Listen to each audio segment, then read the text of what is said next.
I would like to start this session by speaking a few words of John Owen. He said that data is what you need to do analytics,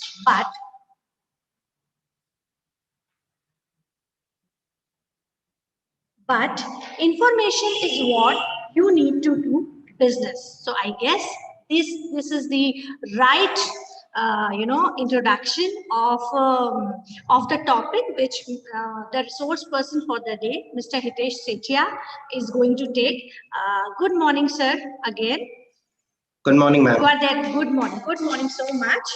And Deepti Shastri Gupta, and along with my fellow colleagues, Dr. Mansi Kukureta and Dr. Neha Sahu, we are extremely happy and lucky to have you as a resource person on this online short-term training program organized by IBMR IPS Academy on day 5. So we welcome you, sir.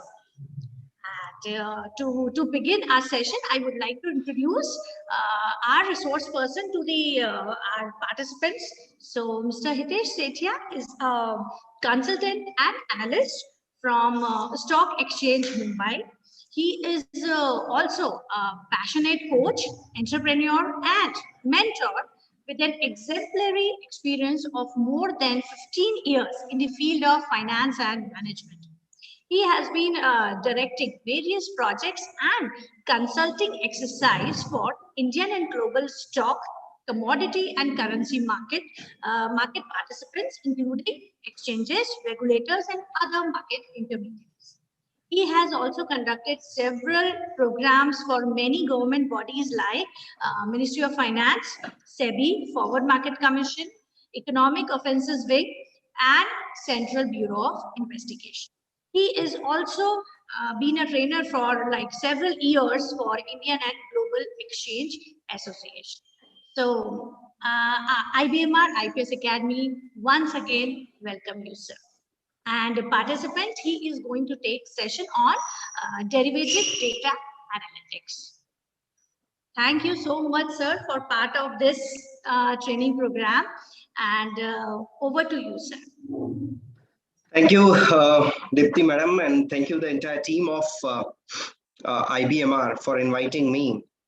I believe you must definitely be knowing I was scheduled to travel outside India for some assignment, and that got postponed because of current COVID situation. That's how initially when I said yes that I'm interested, but later on I had to say no to you. So thank you so much, ma'am. Thank you to everyone, Sachin ji, Kushwa sir, and everyone. So, madam, can you please quickly give me a brief in just 1 minute time that who all are participants, the gross background per se? Yes, sure. So our participants are, they belong from, we have industry professionals, we have research scholars, we have people from academic fraternity, and we have like representation from different parts of the country. Means we have academic, academicians right from Chennai, Odisha to Uttar Pradesh to Gujarat. So, and also, yes, we do have representation from industry as well. All right, ma'am. Thank you so much. So, guys, I have been well introduced. So, I have been allocated with a time of 3 hours in this program, and will definitely try to justify yours time, mine as well. The entire session has been bifurcated in 2 parts, session 1 and session 2. And the entire focus is going to be a little more technical, because when we talk about financial markets per se, the data which comes from financial market is huge. So filtering out that data, knowing what to use, when to use, and how to use is extremely important. The entire objective of this session is not to make you a financial analyst from my perspective, but to make you aware that what kind of data comes up, how to use that data, okay, and what kind of approach you can have it, because no data is perfect per se which comes from the market. You can't practically rely on data and suggest someone to trade in equity or in derivative markets. So a combination of data needs to be done, and this combination of data along with its analysis is a final key to success. So before going to the data part of derivatives, let me take you to a little basic data and how we take it forward. I have not made any presentations today. So everything what we are going to do is on Excel sheet. My explanation, my clarifications to you on your questions, everything will be on an Excel sheet. So let me request all of you, because this is going to be more technical session. As madam has said few minutes back, that few participants are from academic background as well. Let me request all of you that let us leave academic classes, academic knowledge for some time. Because let me tell you, I respect the academicians a lot.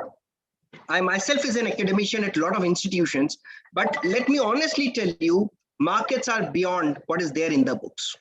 Because if market starts working as per books, then probably things would have changed substantially. Markets are beyond books, and that's what my approach will be in today's two sessions. Beyond books. Probably I'm going to tell you and make you understand, make you implement what is there in the book and how market reacts exactly opposite to what is there in the books per se. So complete, we call it as in the market as in a complete approach, which is counter approach towards what is being taught to everyone. That's how the markets are made. The biggest difference which creates the academic practices and the industry practices is that I still remember when I was a student, though I'm from Indore itself, and I have studied in Indore, my throughout from juniors to my MBA has happened in Indore. So I still remember the kind of things which have been taught to us, particularly in macroeconomics, is completely on the academic side, which is true. And to pass an examination, it is absolutely required to. But markets are completely different. Let me tell you with an example, and I believe all of you will agree with it. I was taught that the market index, the stock market index, could be Nifty, could be Sensex. Market index is the barometer of economy. The market index is the barometer of economy. And I completely agree that, yeah, it is basically a barometer of economy. But let me tell you what has happened in last 1 year. And just not 1 year, but even if you see the history, it is exactly like this. In the month of March, we saw a huge crash in the equity markets. From there, we started recovering. From March onwards, the index started recovering. The entire economy was shut down. Industrial unit, manufacturing units, everything got shut down. The service sector was completely shut down. For at least for a couple of first 2 months, it was completely shut down. No one was aware of that, how things will roll out. But the index from March onwards, the last March, 2020 March, the index was performing. And it is still performing. Even if you see today, it is still performing well. Though, if you go out, you will find a lot of shops, a lot of manufacturing units, a lot of wholesalers, a lot of hotels, a lot of business institutions got closed. But the index has doubled its value. Now, if I try to combine this with what is being taught to me in the academic programs, which says index represent the overall economy, then probably this is not true. Let me tell you, the hard fact of equity markets is that markets are driven by liquidity and markets are driven by sentiments. The liquidity and sentiments are being bifurcated further into parts, that is fear and greed. These are those factors which basically governs market. If you see the current rally, okay, it is completely a liquidity driven rally. A liquidity being specified out here, being explained out here as an inflow of money in Indian markets. right? So probably at this, in last 1 year, what we have learned over a period of time is that it is quite possible the performance of equity market and the performance of economy may differ largely a lot. And we have to accept this thing because markets are beyond books, beyond what is being taught to us. Markets always gives you surprises, the kind of surprise it has given us yesterday. I believe most of you have been updated with what has happened yesterday in the equity market. Is completely a different thing, probably no one has thought of. So let me request that yes, it is important and imminent to understand the industry practices, which are completely different from industry, from academic practices. Though the fundamental of everything is being built up in academics, but ultimately we have to understand the application side of it. So moving on to the Excel sheet, we'll first one by one, step by step, we'll explain you the kind of data, its relevance, and then we'll move on to the analytical part. So is the screen sharing right has been given to me, ma'am? Yes, sir. Yes, sir, they are enabled.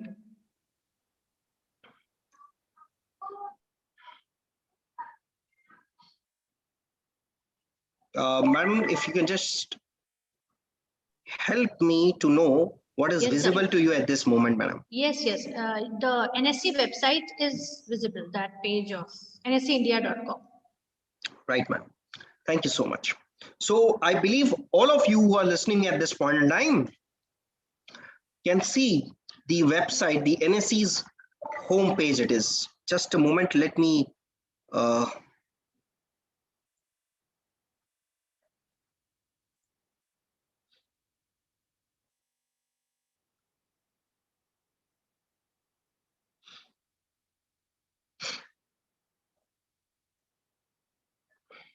All right. So let me tell you that why the entire focus of our discussion will be on data, and with specifically referring to the derivative data per se. So let's understand why is it, right? And let me not tell you, let you understand the numbers and its importance. So let me refresh the site at this moment where the index is. So index says it is approximately up by 1% from yesterday. And let me show you what has happened since morning. We all understand 9:15 is the time when the Indian market opens up.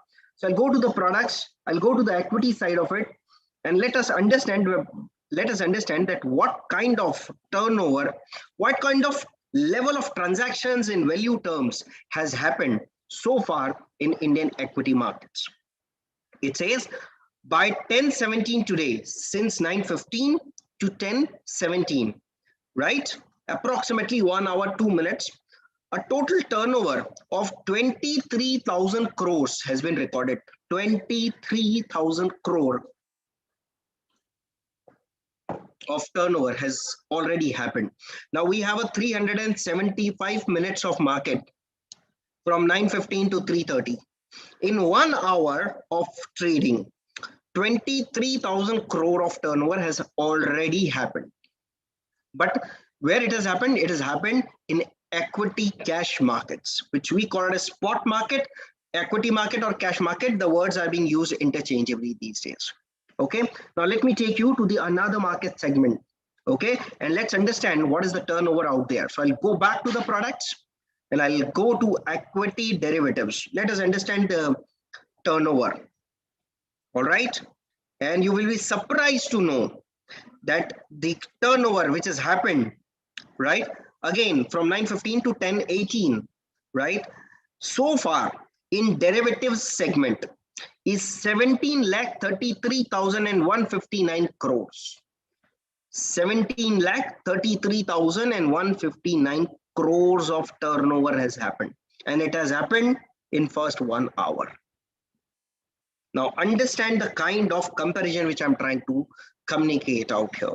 On one hand, 23,000, and on another hand, which is derivative, something which derives its value from that 23,000 crores, right?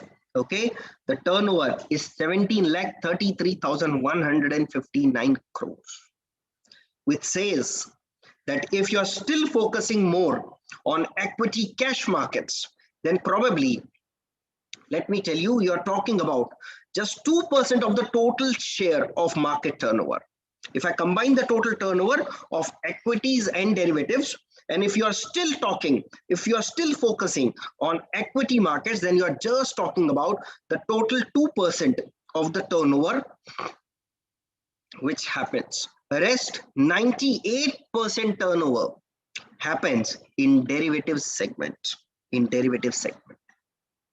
So do remember, if you're not focusing on derivatives and the related data which comes out of derivatives, then probably you're not focusing on the major chunk of the markets. And unfortunately, that's the truth, right? So 23,000 crores and 17 lakh crores of turnover. The huge difference it is. Right, so that's what the importance of derivatives markets and the data which comes out of it. But to understand derivatives, we have to understand the data which also comes from equities, which has quite a lot relevance to all of us. So let's understand what kind of data which comes out of.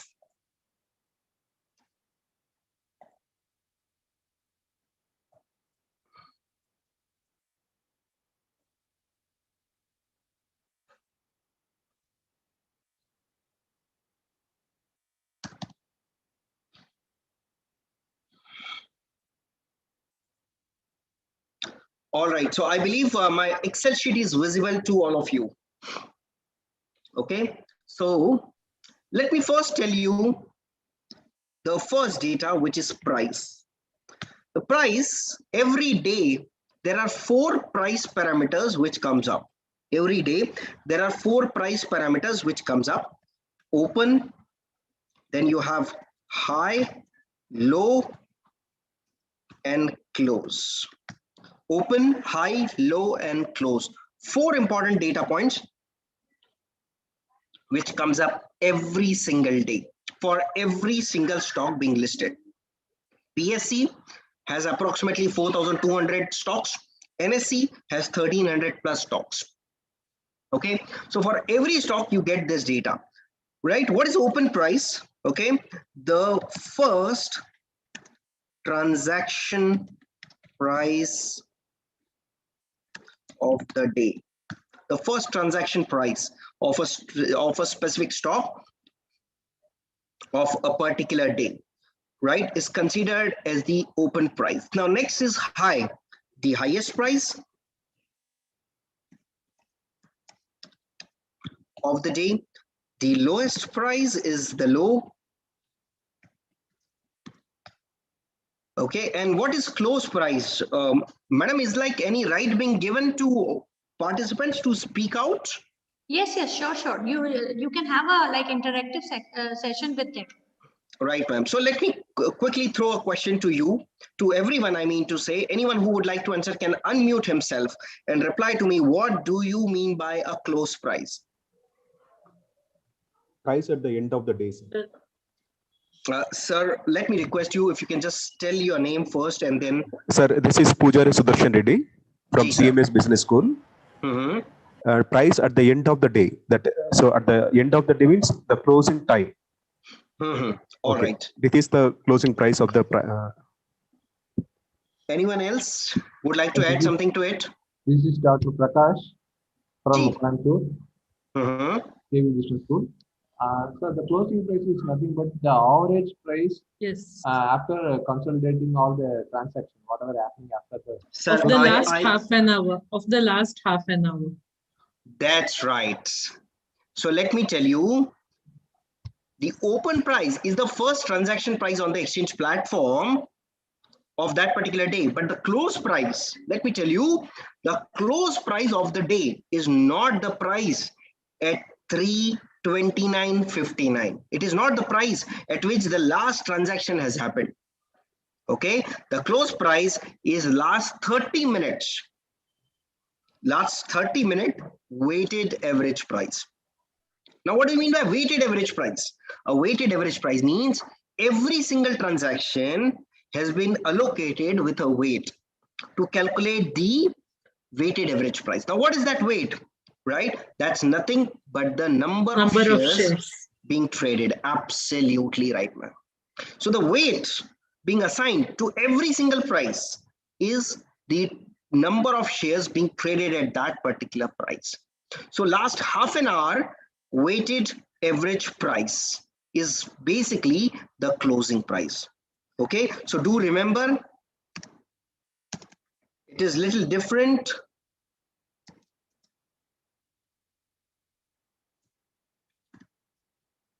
Not the simple average, okay?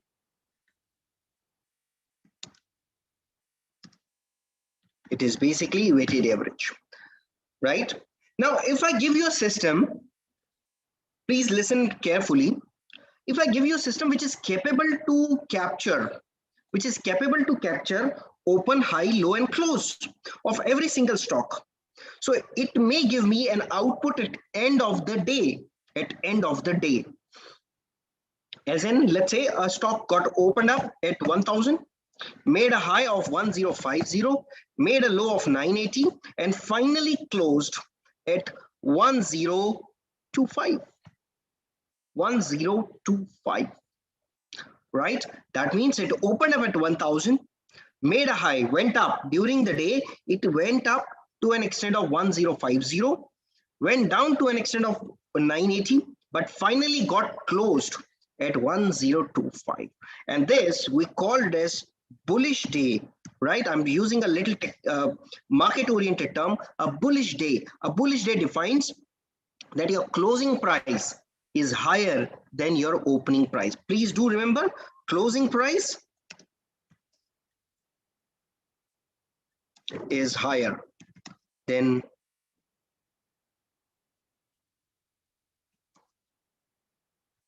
open price, right? That's considered as a bullish day per se, okay? And the vice versa, right? Vice versa is a bearish day, okay? Bearish day. A bearish day is like, let's say something got opened up at 1000, went up to 1040, went down to 950, and closed at 970, right? That is closing price, closing is lower than open, right? Please do remember, it is not being compared with yesterday, it is being compared with today's data, right? That's the biggest mistake what most of the data analysts makes. They start comparing what has happened yesterday. But out here, when we are talking about a specific day, knowing whether it was bullish or bearish, right? Okay, is being executed or is being done through bifurcating it completely with the kind of prices which arrived between 9:15 and 3:30, right? Okay, so that's a quick example of 4 price parameter. Now let me ask you a question. Now, if I have a system which is capable to capture, high, open, low, and close. Now, of what? Of a specific period. A period is defined as a day, right? A day is high, a day is low, a day is open, and a day is close. Now, coming to the important point, can I design a system which can capture open, high, low, and close of 15 minutes? Now, very, very important perspective. What I'm trying to say is, in the previous example, I gave you something which is related to a specific day, the open of that day, high of the day, low of the day, and the close price of the day. But out here, I'm talking about, can I develop a system which is capable to capture 4 price parameter, open, high, low, and close? Yes, sir. With an interval of 15 minutes. Absolutely, madam. Absolutely. Yes. And that's what, let me explain with an example. Suppose I have developed a system which captures my price from 9:15 to 9:30. Okay, 9:15 to 9:30 it captures, and after 9:30 then it makes 9:30 to 9:45. Then it goes on to 9:45 to 10. With every 15-minute block, it captures the price, but there is a little difference out here. An open price is what? The price at 9:15. High price. A high price is high price of that 15 minutes. Okay, of that 15 minutes. The low price of that 15 minutes. Okay, and close is not the weighted average close. The price at 9:29.59. Right, and the same will be repeated, saying the next will be what?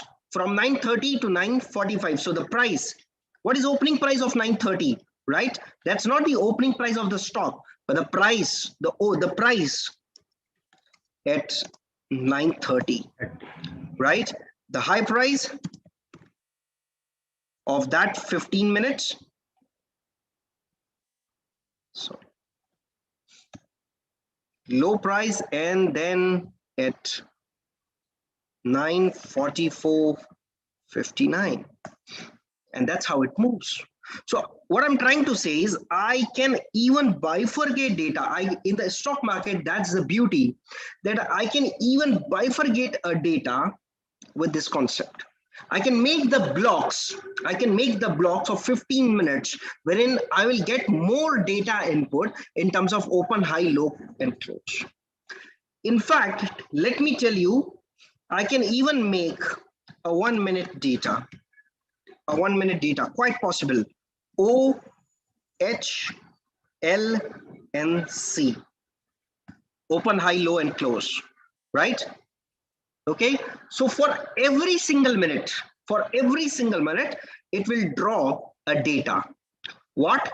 Of that 1 minute of open, of that 1 minute of high, of that 1 minute of close, and of that 1 minute of all parameters. Sorry. Is there any connectivity issues? Sir, it's fine. All right. Okay. Right. So I can even make that 1 minute ka data per se. Right. And that's what, so I can simply say I can bifurcate data. So I can have a daily data. Now, please try to catch the words, right? Because we are going to work on those numbers and data per se. I can have a daily data. What do you mean by a daily data? A daily data means 1 day's open price, high price, low price, and the close price. I can even make a 30 minutes of data. I can make a 15 minutes of data. I can even make a 3 minute, 5 minute, and 1 minute of data. Right, with the concept of open, high, low, close. What I need basically is just a system who is capable to capture those prices and gives a give me a display of the data for the time frame which I have selected. Right, now let me request all of you that I'm going to change the screen now. Right, madam, what is recommended? Should I show the bifurcation of data with a product which I use, which is basically a paid product, or the product which is available in the free domain, madam? What is being appreciated, ma'am? I guess, sir, you can show like the product which is freely available, so there will be, not any discrepancy between what you show and what our participants can have a, certainly experience of. Yes. Certainly, ma'am. All right, so let me close the thing so that we will be. So I'm going to use a free website available to all of you. The name of the site is tradingview.com, right? Tradingview.com. Okay. Let us understand. So anyone would like to see any specific thing in the stock market can unmute and tell me what kind of stock which you want to see today. ICICI Securities. Oh, someone said ICICI Securities at first instance. So let me take ICICI. Sir, which ICICI? Now, there are, ICICI Securities. Sir, let us talk about a little different product. I have a little restriction on ICICI Securities. I'll tell you later, right? Can I take ICICI Bank for a moment? Yes, sir. Yes, sir. I have, don't worry, I have that, but let me take the bank which is more liquid, right? Okay, ICICI Bank will be okay? Yes, sir. Yes, sir. All right. So I've selected ICICI Bank. Do remember, select a liquid platform. Select a liquid platform. Now, why I'm telling you the liquid platform? Because I don't know whether you observed it or not when I selected ICICI Bank. Okay, out here, it gave me both the options, right? You can see stock at NSE and stock at BSE. Let me tell you, in India, the most liquid platform is the NSE's platform, which is National Stock Exchange of India Limited. Select the NSE's platform, right? Okay. So by default, this kind of chart appears up. What you can do is you can go and select the full featured chart out here. You can see my cursor per se. Click on the full featured chart. It is possible it may ask you for your login details, so you can create a free login. Doesn't cost you anything, but good, because ultimately it helps you. There's an app also being available on Android and iPhone phones for this, but do remember the analysis should always have to be either on a laptop or on desktop. Okay, now this is, let me tell you how we select the different type of data. So let me first select the day chart. The day chart. The minute I select the day chart, it appears out here. Let me take a screenshot so that we can do a sum drawing.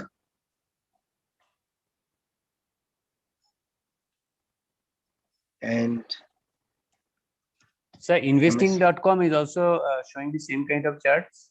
Absolutely, sir. In fact, Investing has bought the charting product from TradingView itself. So it's always good to use TradingView. Even if you go to investing.com, which is world's most popular site, they have taken the charting of TradingView. When you go to their website, on the left-hand side bottom, you will find the name as the product being powered by TradingView. So it's always good to take it from the main provider. Now, if you see, now I've copy and pasted it in the paintbrush. Okay. Now, if you see this out here, it gives you a little brief, as in this part. On the extreme left-hand side, it is the chart of ICICI Bank. 1D is 1 day chart, and it is of NSE, right? Now, if you see, I've selected this particular price point. This is called as a price point, right? My cursor is out here. I've selected this particular price point, and let us understand what all has happened on that day, right? On this, okay? So it is the data of 1st February. When you go a little down, you will find out the data. The data date is 1st February.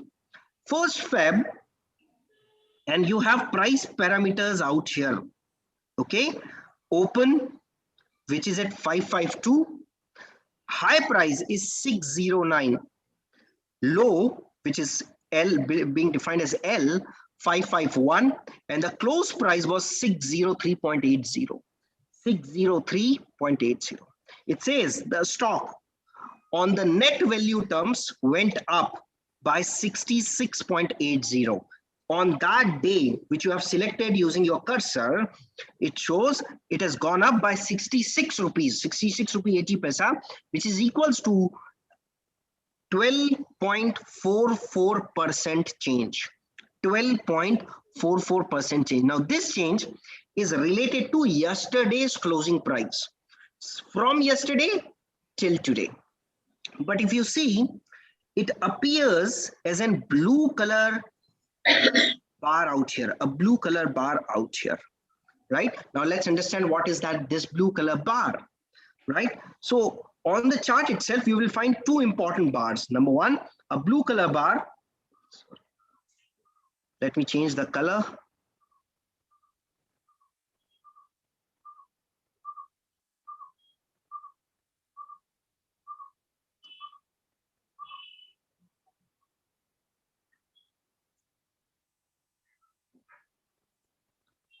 A blue color bar looks like this. Sorry, I'm pretty bad at drawing. Hardly got marks, correct marks to pass during academics. A blue color candlestick. It is being called as a candlestick. Okay, right?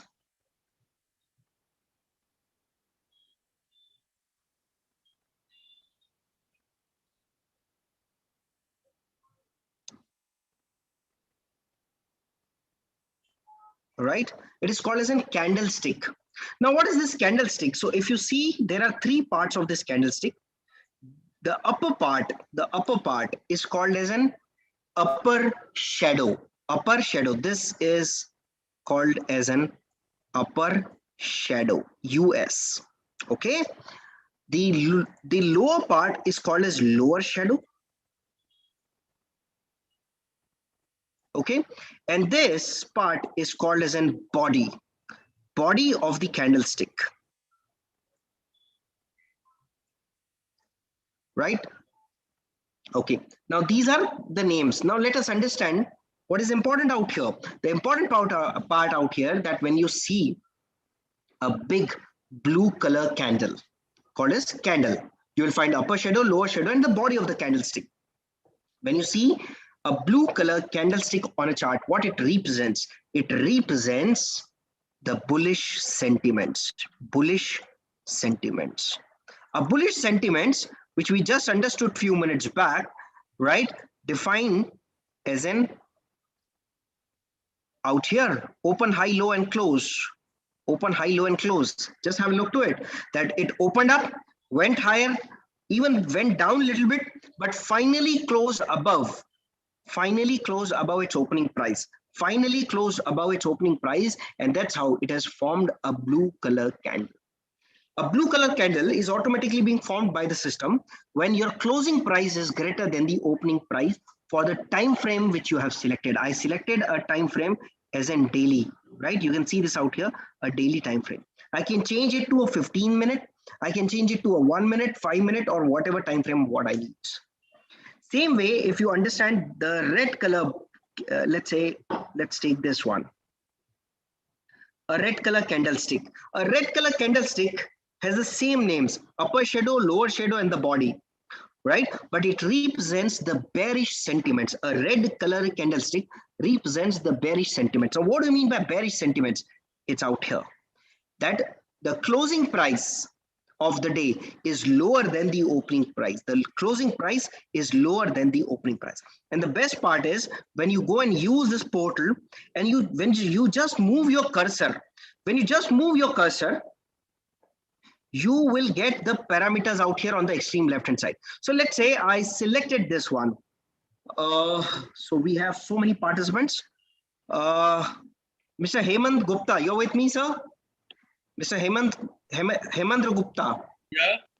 Sir, can you please read the open, high, low, and close of the data point of 22nd January 2021, which I've selected? I need open, high, low, and close. Opening is, I think it's not visible, 553. Absolutely. So you're absolutely right, sir. Thank you so much. High is 553.50. I'll help you, sir. It is 553.10. Yeah. Right? Then it went up by 40 paisa to made a high, which is 553.50. Yeah. Right? It went up by 40 paisa. Went down to 530.60, made a low of 530.60. And then finally closed below the opening price at 533.80. Yeah. That is, it went down by 18 rupees 90 paisa, which is minus 3.42%. And that's how the red color appears out here. I believe everyone is with me on this.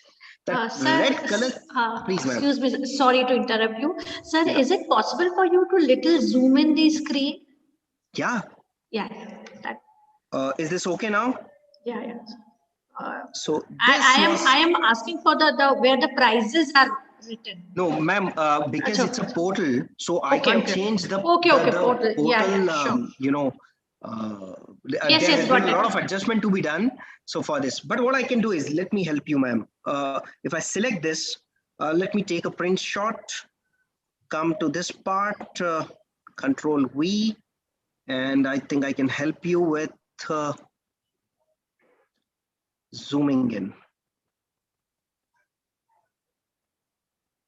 Yes, ma'am, this is out here. But in that case, you will be missing that particular red color candlestick. It's out here, ma'am. Fine, sir. Fine, sir. Right?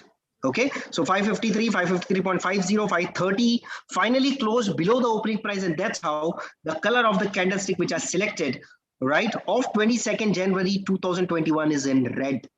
It is in red. Okay.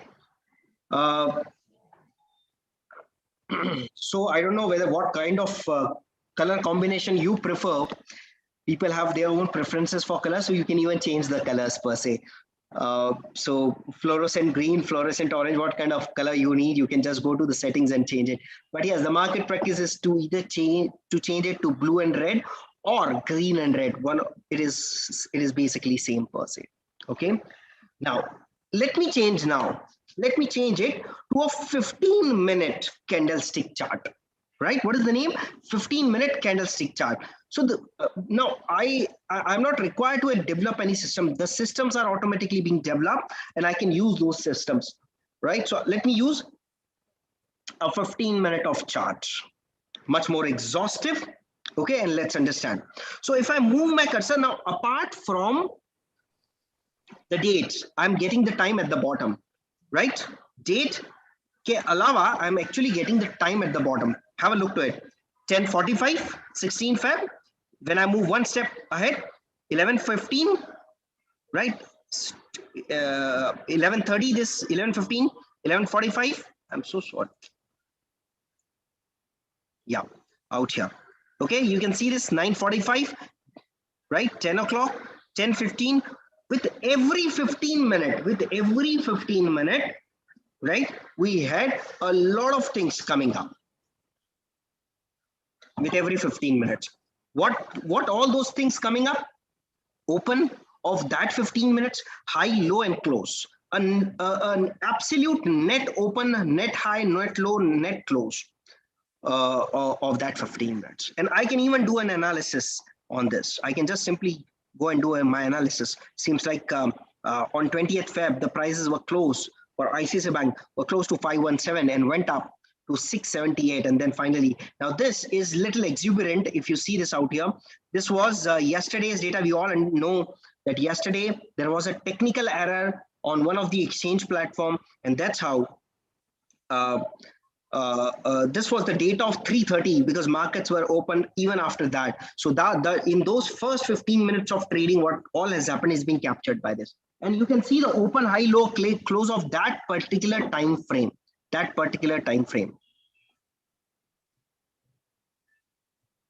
Right? I can even make it to a 1 minute analytical module. Right? Now system captures every 1 minute. Now I want you to just have a look to it, that how the prices are changing. On the right hand side, you will find the real time price at 641.05. Let's watch it for 2 minutes. Let's see how the candles are being formed. The price is changing. Along with the price on the right hand side, you will also find the number of seconds remaining now. Right? The time got changed. Now automatically, right, the color will be decided. How it decides? If the current price is higher than the opening price of that particular 1 minute time, you will find a blue color. And if it is lower then you will find a red color candlestick being formed. Let's see. But once that 1 minute closes, the color of candlestick becomes fixed. But till it is in the formation time, it keeps changing its color, quite possible. Now you will see this the price changing, right, in the upward direction. And that's why we have so far as in blue color candlestick being formed. So auto formation happens.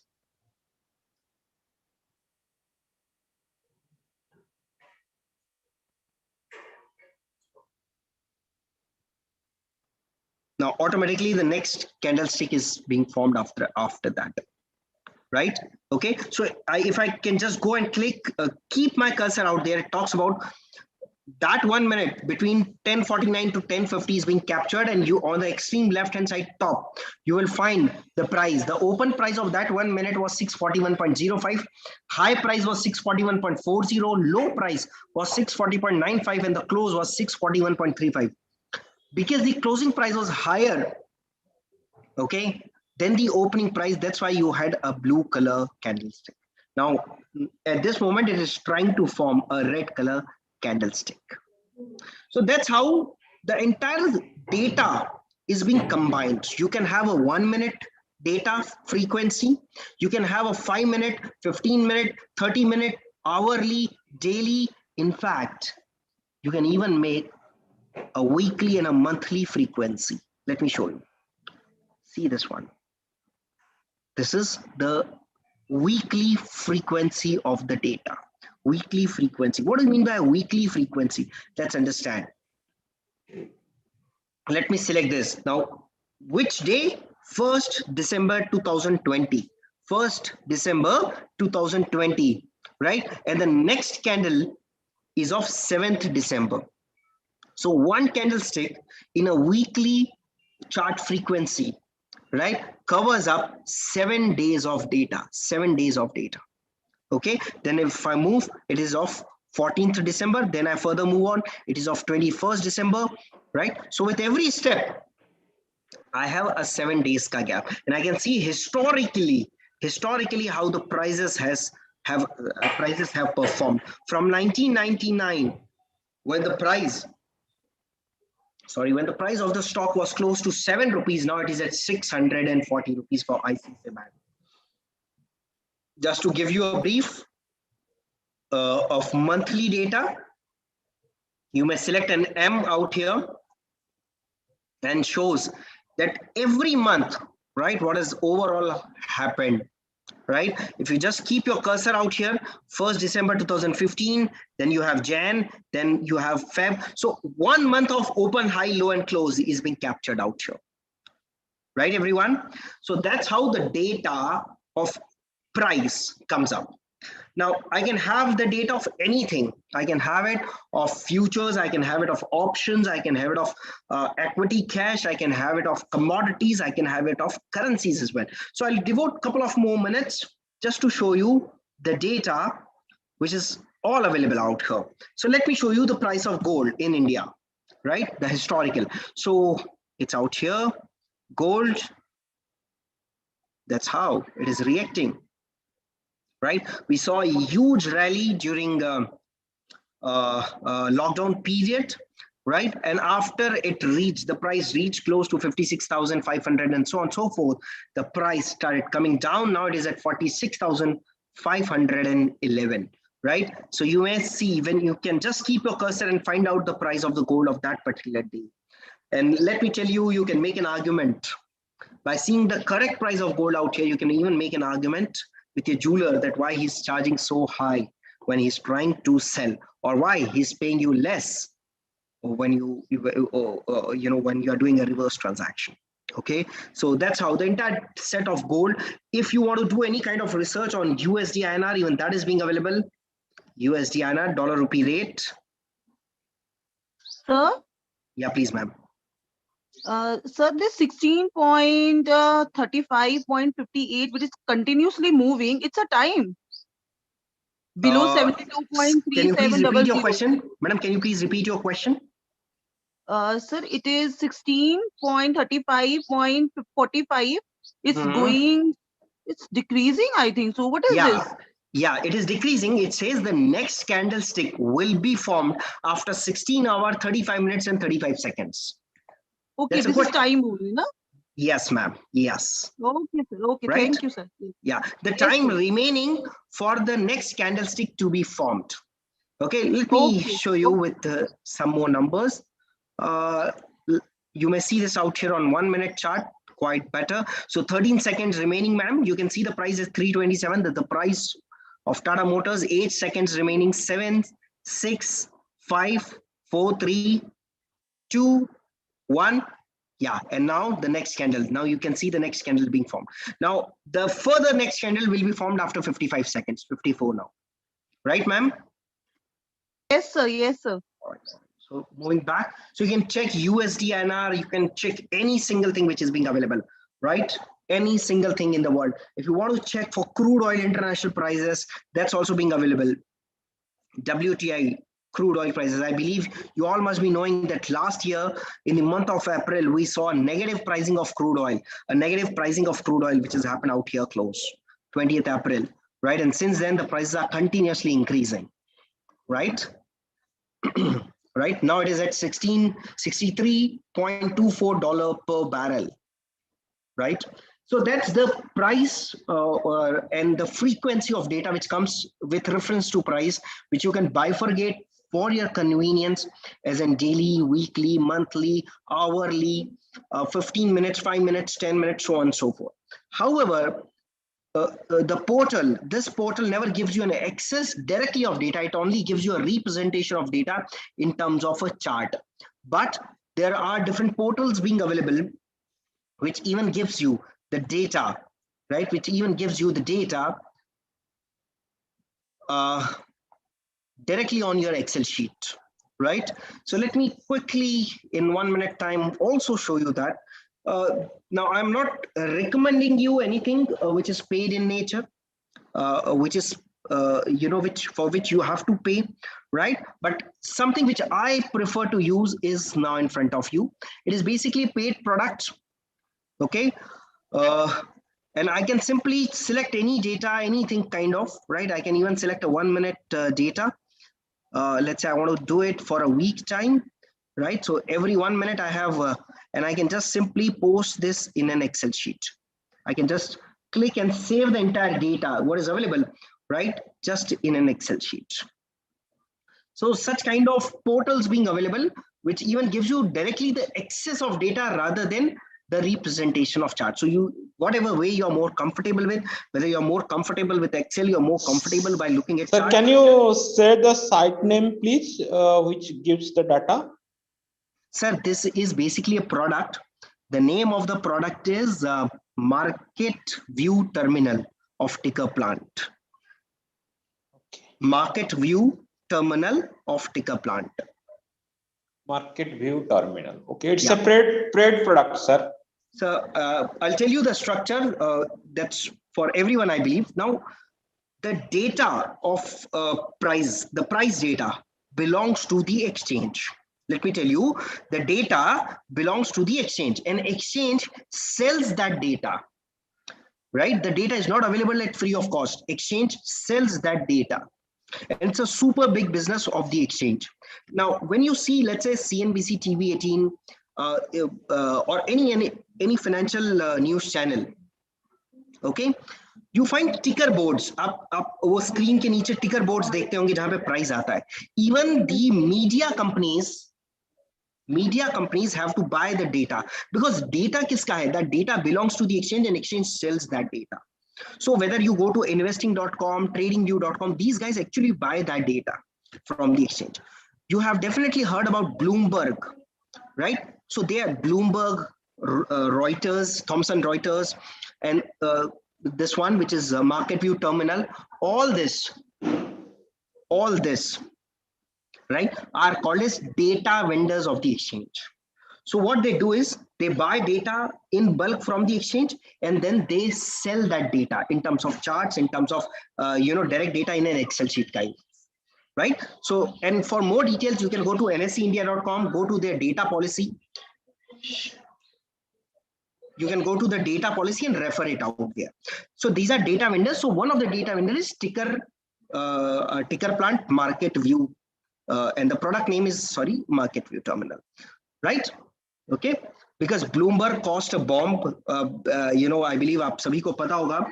The cost of 1 month of having Bloomberg is 1,20,000 rupees. The live Bloomberg is of 1,20,000 rupees. The Thomson Reuters terminal cost you approximately 58,000-70,000 in between that, right? So there are different products. So I've used an economical product just for your reference purpose out here, right? So this even gives you, I can take anything from here. Let's say I'm interested to see the price of Axis Bank.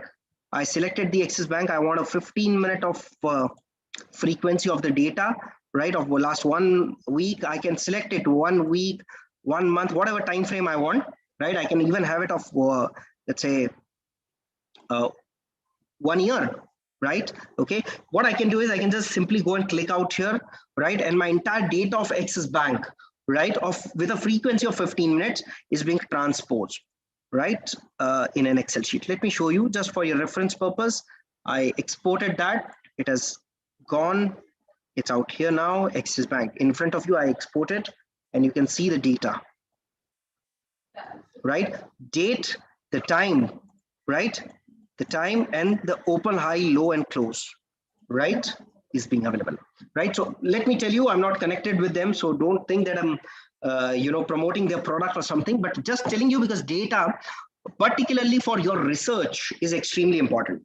The most unfortunate thing is that people always prefer to use the data which is available on exchange site, which is of a frequency related to data, but most of the trading actually happens on intraday, and that's how the intraday data has an equal importance, right? Good to go to the next level, friends? Yes, sir. All right. So before I go to the next level, right, to make you understand the other data points which are coming up, give me a break for a minute's time and we'll continue. Couple of minutes, I believe. 2 minutes. Sure, sir. Sure, sir.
Okay, so we are starting back.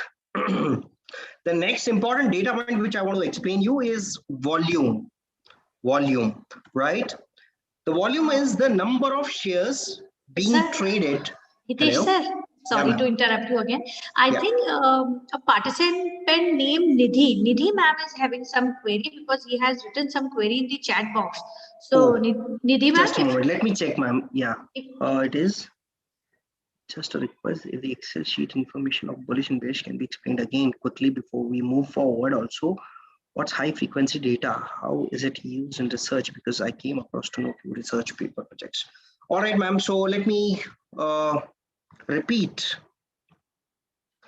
See, though there are 4 price parameters which comes up every day, right? Open, high, low, and close. We bifurcate every day or every single data point from a bullish perspective or a bearish perspective. What is a bullish perspective? When the closing price is higher than the opening price, then you have a bullish day, right? Closing is higher than the opening price.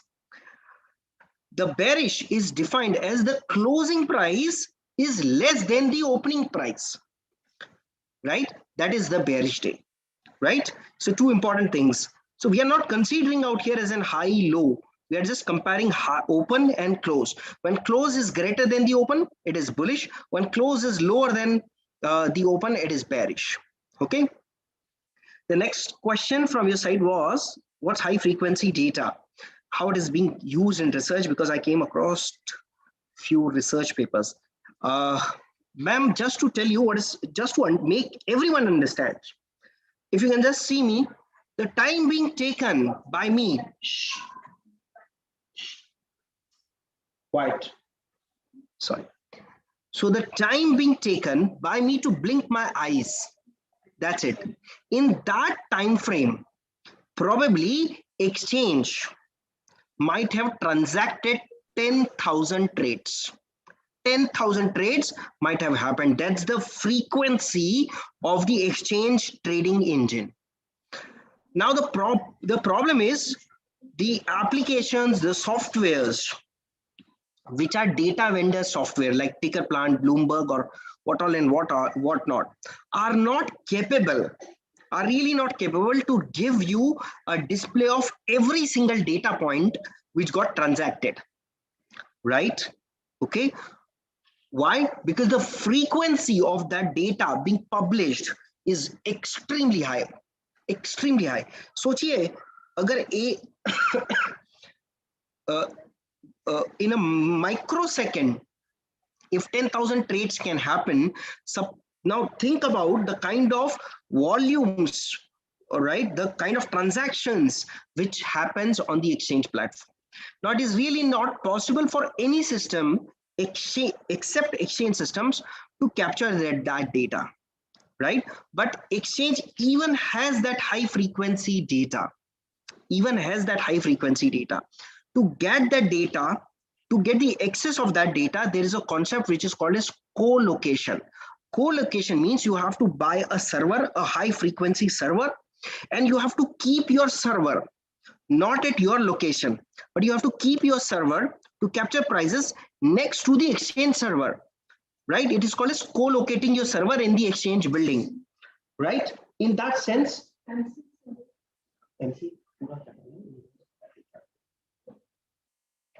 right? So you can keep your server, a high frequency server out there, and then it may capture not all information, but yes, the highly frequency data which is coming up will be captured out there, and from there you can use it. Okay, the normal data which is available is approximately like 1 second ka frequency ka data. That means even if in that 1 second probably 10,000 trades might have happened, but exchange gives only one data point in 1 second to the data vendors. Data vendors are like Bloomberg, Reuters, and all, right? So to get high frequency data, you should have a server, right, at the exchange, which has to be a live server, high frequency server that may cost you a huge amount. Okay. Alternatively, the high frequency data is even available with the exchange. You have to write to the exchange data department and you can even buy that data, but it is too costly, right? Because in that case, exchange tries to share its entire trade book. It is called as trade data. So entire trade book, and it is quite possible in one day, probably 2,000 crores, sorry, 2 crores of transaction has happened, right? So those in just one day, probably 2 crore transactions will be captured in one stock, right? That's high frequency data, man, right? Exchange can't display all the data. Exchange releases 1 second frequency ka data to all data vendors, but at backend, they have that facility of capturing the high frequency data. That includes every single transaction which has happened. Either you can buy it, which is, after end of the day, they will share the data, or to buy it, you can keep your servers in the exchange building, which is called as co-location servers. Right, ma'am? Thank you, sir. Because I'm Bangalore, so there was one session in the conference which was just dedicated to high frequency trading research papers. So most of the people, of course, they were seasoned, they were brokers, they were like that. So I was just wondering, from where they. No, madam, no, bro. These popular brokers to whom we know, right? They never buy the high frequency data. They never buy the high frequency data. But it is more important for institutional participants like JP Morgan, Morgan Stanley, BlackRock and all, because they keep analyzing that. They have those capacities, ma'am, to analyze so huge data. Probably right? they're ex-employees of these organizations who go in for PhD programs and they have. Yes, quite possible. Right? Okay. So let me move on to the next pointer.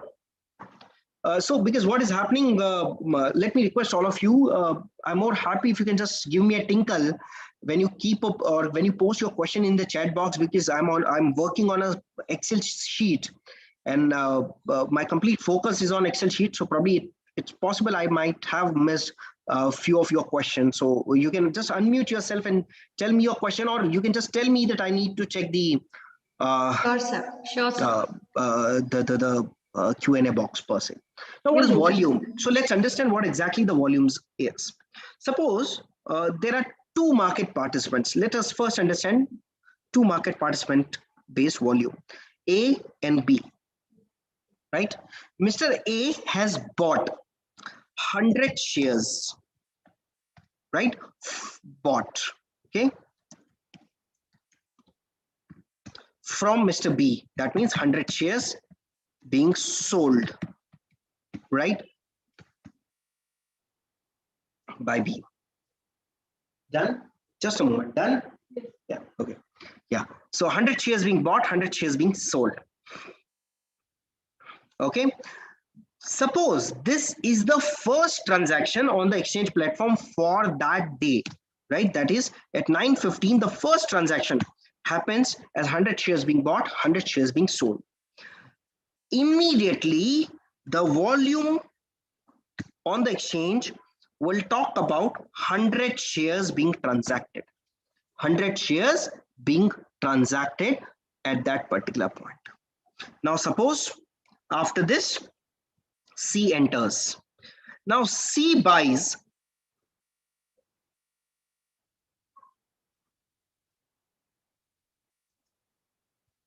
C buys 100 shares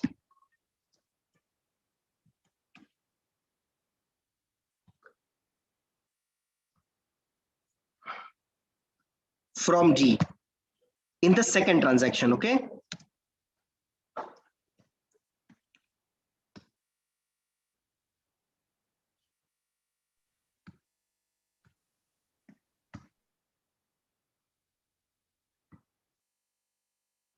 In the second transaction, after the first one, C buys 100 shares from D. The minute second transaction happens, right, the volume will be added. The second transaction based volume will be added to the previous one. So previously 100 shares got traded. In this transaction, 100 more shares got traded. The total volume will become 200. Now suppose after this, the third transaction happens. Now third transaction happens between A and D. A and D. Okay, right? Let's understand how it happens. Let's say 100 shares what is being initially bought is being sold, right, by A. He sells those shares, right, and he sells it to D, right? The minute this happens, how many shares got traded in the third transaction? 100 more shares got traded. So previously the volume was 200, but in this transaction 100 more shares got traded, and that's how your volume becomes 300. What I'm trying to say is, what is volume? The number of shares being transacted on a specific day is your total volume of the day. The total number of shares being transacted, right, in a day is the volume. It is irrespective of what you have bought, what you have sold. The moment the transaction happens on the exchange platform, that is being added to the volumes. We define volume as something which is cumulative in nature. Cumulative. It keeps on increasing. It keeps on increasing. From 9:15 to 3:30, it keeps on increasing. And whatever at 3:30 the total volumes comes up, right? At 3:30, whatever the total volume comes up is the volume of the day. Volume of that particular day. That defines the number of shares being transacted. Right? Okay, just to give you a quick important pointer out here, it is quite possible that you may find something like 100 shares sold and 100 shares bought. Okay, suppose in the first transaction A bought 100 shares and B sold 100 shares. Immediately after that, the second transaction happened between A and B only, wherein A has sold what he has bought and B has bought what he has sold, right? In that case, the previous 100 shares got traded in the previous transaction, and in this transaction 100 more shares got traded. That will make your volume as 200 shares. It is cumulative in nature. It never differentiates between what people are doing in terms of they are buying, selling, squaring of their position. It is really not concerned about. By every single transaction, it adds in the volume. Now let me show you. But they are squaring up their positions, sir. Even if you square off, right, it is being added to the volume because it is not concerned about. That's what I'm trying to say. But it in is open not interest, concerned it is about. counted. In case of calculating open interest, Sir, it is not being. I have not yet discussed. Okay. Sir, I have not yet discussed the open interest. I'll come back to you on this, sir. I'll come back to you. You're right, sir. I'll come back to you. Right? So volume is not concerned about whether you have bought and sold on the day itself. The volume keeps increasing based on every single transaction which happens. Now let's see this on the same portal. Okay, so let me show you any specific product which you would like to see. Anyone? Sir, I was interested in BHEL, sir. Oh, BHEL. Today it has been extremely volatile day for BHEL. Yeah. In the morning hours. Yeah. So now when you see this is a normal price-based chart, you will find out. What you need to do is a little exercise you need to execute. You should go to indicators. Can you see the indicators on the extreme left-hand side? Not extreme, but a little left-hand side on the panel, right?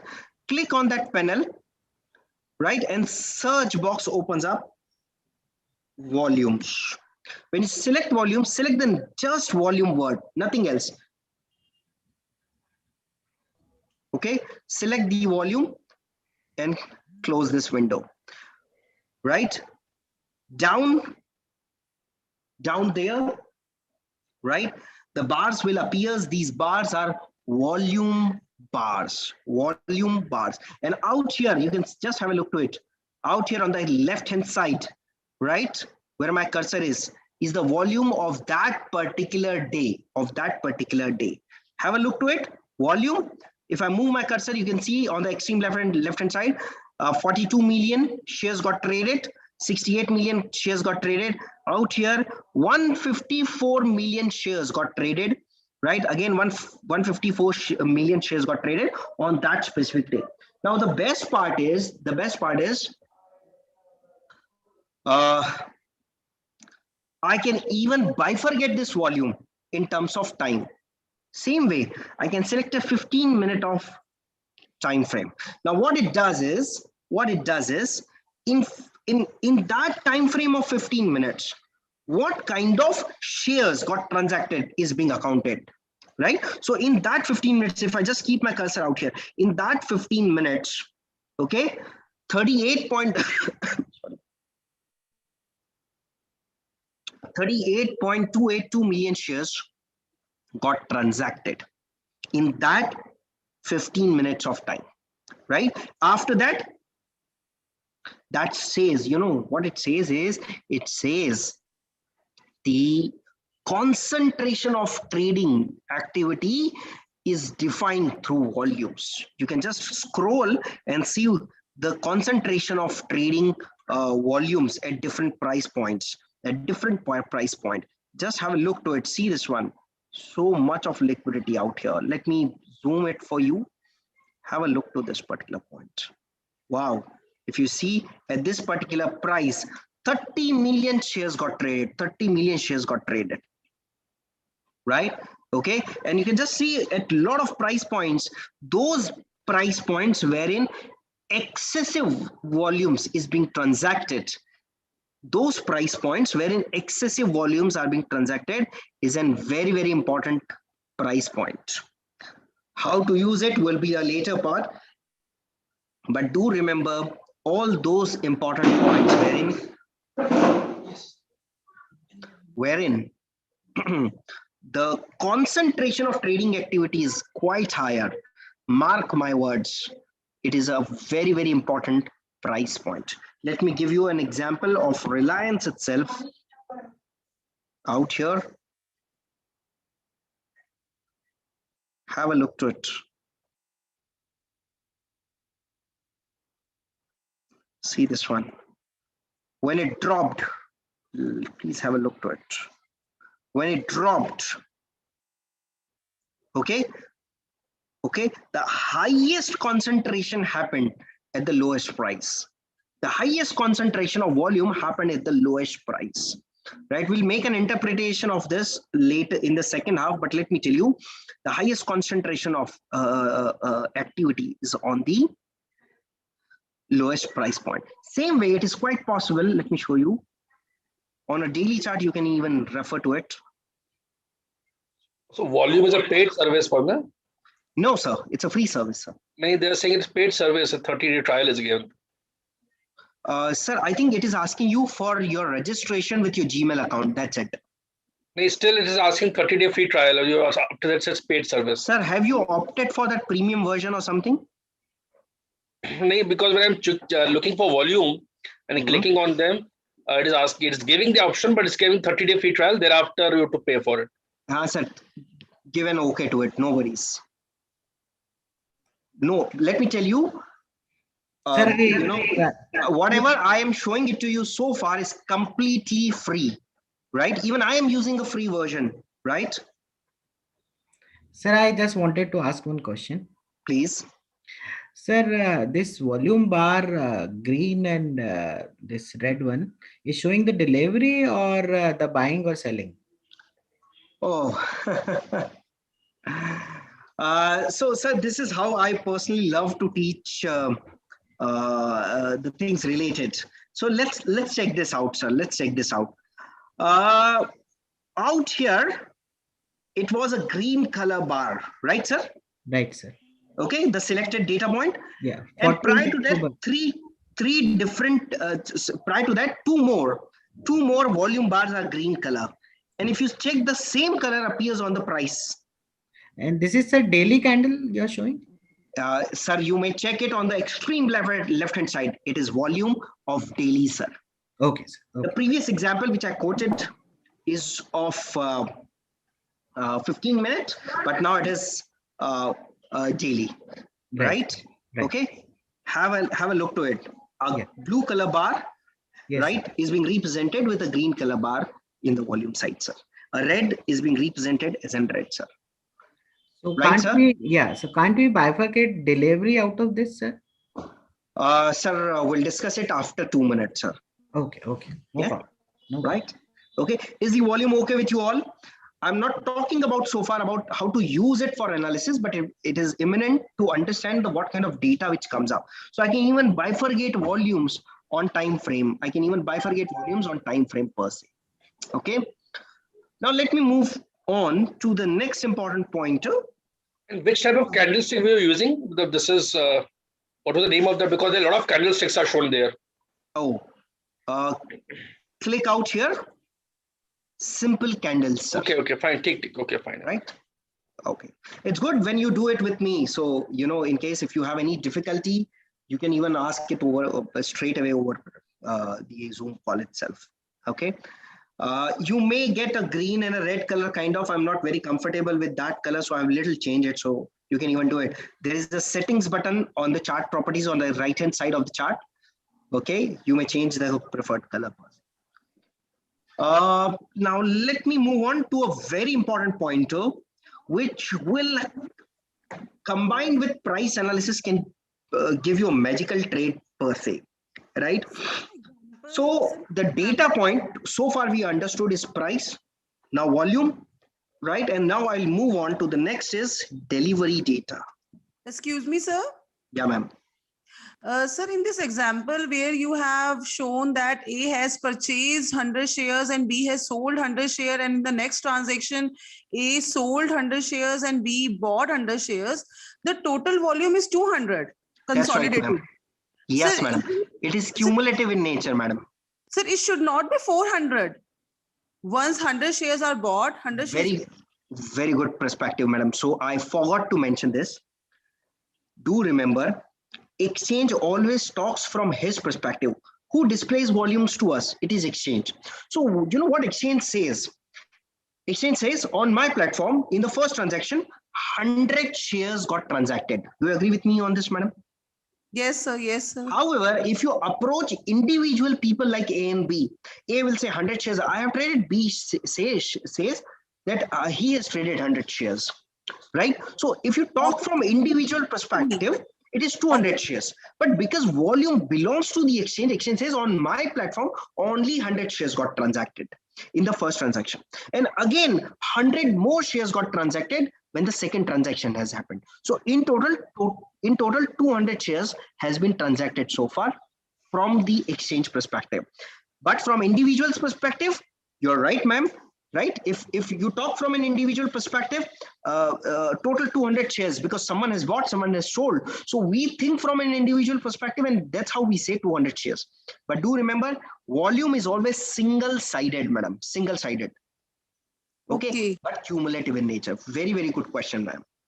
Is it of the same company? A has bought the shares, 100 shares same, of the same, ma'am.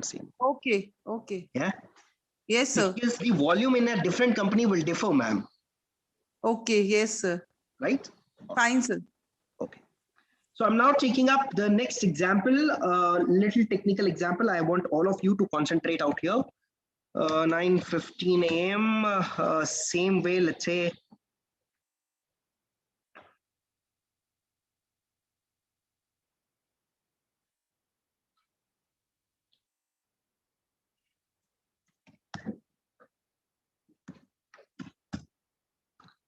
So suppose 100 shares buy. When I put a B, that is buy, being bought, I mean to say, and 100 shares sold. The minute this happens, volume will be 100, no deliveries because the transfer of ownership of shares happens only at end of the day. Do remember, what do you mean by delivery? The delivery, sorry.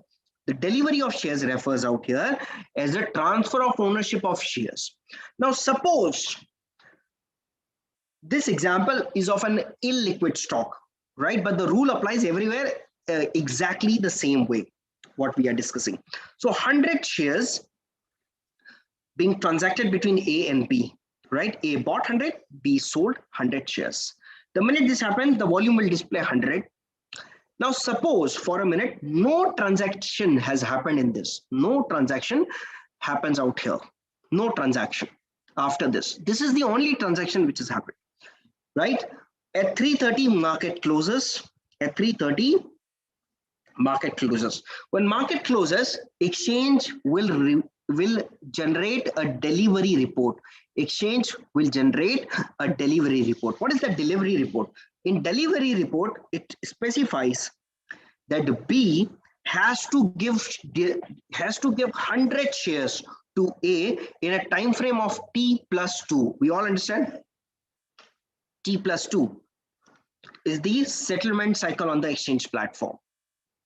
Okay, so ultimately the transfer of ownership of the shares will be of 100 shares, and that is being called as a delivery. 100 shares being transacted and all 100 shares got delivered. Okay, right? That's my first example. Now second example, please have a little patience. It is little technical. Let me explain you the complete concept. Suppose after this transaction, this is my second example. Okay, so suppose C and D transacted 200 shares being bought and 200 shares sold. Right now, suppose only two transaction happens, right? Only two transaction happens, and the market closes at 3:30. No other transaction has been reported on the exchange. In that case, 300 shares will be delivered. How? Exchange will ask D to give shares to C, 200 shares, and exchange will also ask B to give shares to A, right? 100 shares. So total number of ownership of shares which is going to exchange the hands is of 300 shares in the second example, right? Now third example is a little complicated. 100 shares sold and 100 shares bought, right? The minute second transaction happens on the platform on the same day, total volume 200. Can you please tell me what will be the delivery considering there are no transaction? Zero. Absolutely right. Zero. No delivery. Why? Because both of them have squared off their positions. No deliveries. Absolutely right. No deliveries. Means, sir, sir, in that case, the timing of the transaction will differ definitely in a day. Quite possible, madam. So suppose it's a liquid stock. The transaction first has happened at 10:04:55, right? Yes. And a reverse transaction has happened at 2:25:37. Sure, sir. And sir, is it necessary that they belong to the same, the first transaction and the second transaction, the share should belong to the same corporate, same yeah, ma'am. Company? Yes, obviously, ma'am. The same shares to be bought and same company shares to be sold, ma'am. No, I'm not talking about bought and sold. I'm talking about the two transaction happening at different times. We are only talking about the numbering. It is the same set of shares, you know. That same means set of the shares first, means, like of the same company, same group. For example, say suppose Tata Motors. So 100 shares bought and 100 shares sold. And at 225, again 100 shares sold and 100 shares bought of the same company. Yes, ma'am, always. Then only it will be zero. Yes, the example is of a company's stock. Suppose A and B were transacting in Tata Motors. Right, sure, ma'am? sure. Okay, thank you, sir. Let me change my question out here.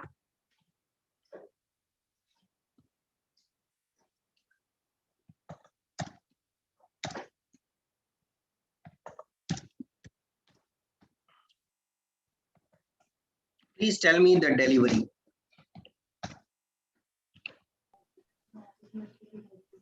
$200. Absolutely, Dr. Avijit, absolutely right. Can anyone would like to tell me who is going to give the shares and who is going to receive the share and who is finally going to have just a financial settlement, no deliverable settlement. The seller has to give. C will give to A. Absolutely. So the transfer of ownership of the shares will happen between C and A. However, B will have only a financial settlement, which is like the difference between his sell price and the buy price with the 100 shares will be settled down. Right, everyone? Okay, so out here, 100 shares. Let me take one more step ahead.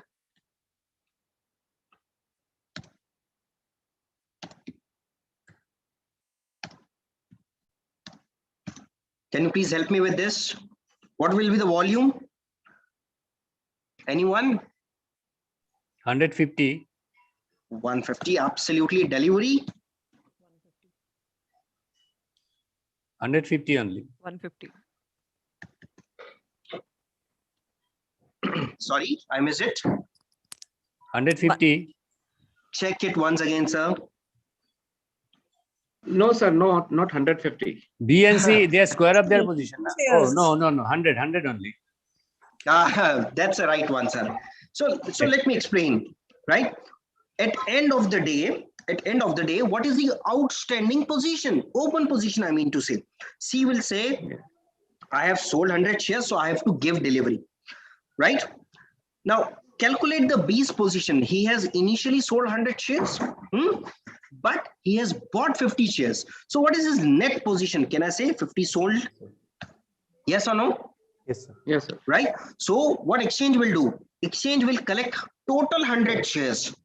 Exchange will collect total 100 shares from B and C. Yeah, and B, give 50 a delivery to A of 100 shares, right? Yeah. Right, everyone? Okay. Yeah. So in this case, the transfer of ownership is of 100 shares. Now let me tell you what I'm trying to explain. The data is available at free of cost on exchange website. Let me quickly take you out there. That's the exchange website. What you can do is you can go to products. Sorry, hello. Someone wanted to say something? Umesh sir, are you saying something? Dr. Umesh? Yeah, ma'am, I want to ask the question related to the graph, but later on when the graph will come, then I will ask. All right. So let's say products, equities. Let me show you how you can get this data. This is an extremely important data, right? What you can do is you can just go to historical data. Now, so far, 38,500 crore of turnover has already happened in equity cash markets, right? And just click on this search button. You can see price, the security wise price volume archives. Okay, click on search button. Okay, right? Let's say you are interested to get the data, the delivery data of Reliance. Okay, Reliance, select EQ, which stands for equity shares out here. Okay, you can select a time frame. I want, let's say, 2020 onwards. Free data being available, let's say, from 1st Jan to till yesterday. Okay, 24th, right? Do remember, this is end of the day data. You will not get deliveries at 5 minute, 15 minute kind of. The delivery allocation happens after market closes, right? This data is uploaded usually by 6:15 p.m. right, every day. You have to get it in the blogs. Let's say 1st May onwards, I'm taking it. Yeah, I get the entire data. Just click out here. You will be able to open the file. Yeah, that's your data. The complete series of data, right? You can see the previous close. Let me increase the font size for all of you to see the right header. Date, previous close, open, high, low. Last price is the 330 ka price. Then close price, average price is the whole day's ATP, a weighted average price. That's the total traded quantity. That's nothing but the volume, kind of volume which has happened. Okay, in Reliance, the turnover is in lakhs. Okay, number of trades which has happened, and this is extremely important, which is delivery data. You know why I'm saying it is important? Because if anyone had an exposure of trading in the markets, out of all the 45, 48 participants who are listening me, yes, intraday is like creating volumes. This example, I don't need the complete amount of money to make transactions like this, right? I just need a part of it. But to get practically engaged into deliveries, I need to have the complete amount, because I'm actually buying the deliveries. I'm actually taking the ownership. So let me explain you with an example out here. Okay. We have two participants, X and Y. Okay. Just one share we are taking up, one stock, one share being bought. Let's say the price is 100. Okay. And one share sold at 100.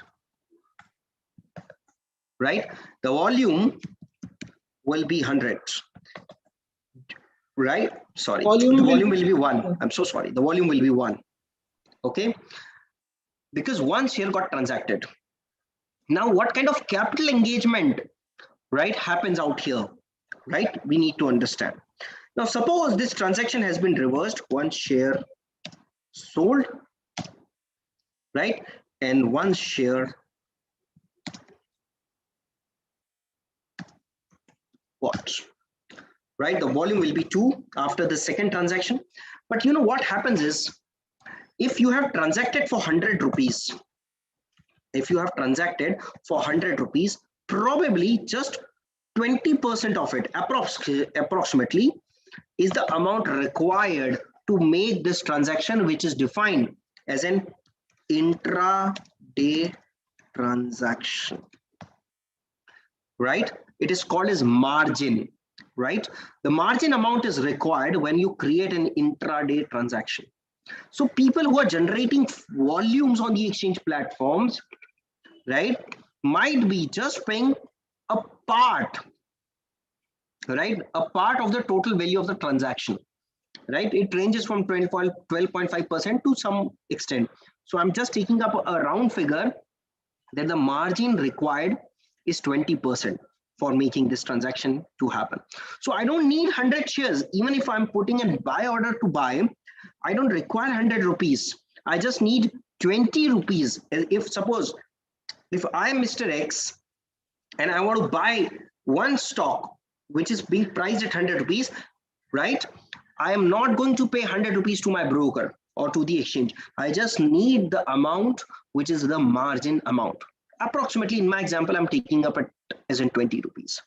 So practically, by paying less, right, I'm transacting more, right? Okay. But suppose if this transaction would have been just like this, right?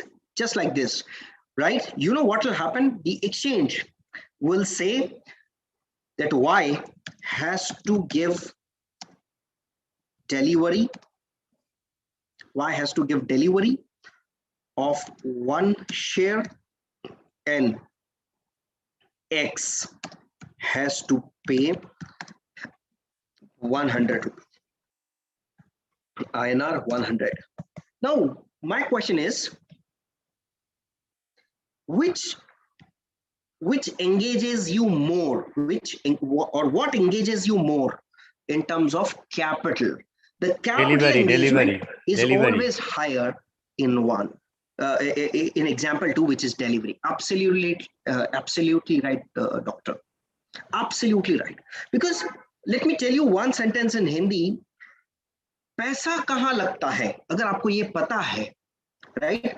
Then you are half the way to know what will be the probable direction. What will be the probable direction? Now let me explain you this through a portal. Right? Sorry, because delivery data is not available on the free portal. right, with the charts. So it is little difficult to explain, right? So what I will do is I'll take you to the paid portal. However, you can make it, however you can make this, how you can make it, you can go to Exchange site, download the data in the Excel sheet, right, and make a chart of it, right? So let me explain you. Sir, just to interrupt, please. May I interrupt? Yeah, Sir, please, in that NAC website, what data they deliver, in the last column, they provide that percentage of delivery in terms of the total. So that data is also important to us. We can use to that an data. extent, sir. To an extent, I'll give you a different perspective to it, sir. Right? Okay. Yes, definitely more percentage of delivery with respect to the volumes is a good sign. But we are more sorry. We are more interested to find out those important pointers of price reversals. Let me explain you, right? So I'll go to the volumes, and out here I get a delivery quantity. It is not very correct, but very important. If you see this out here,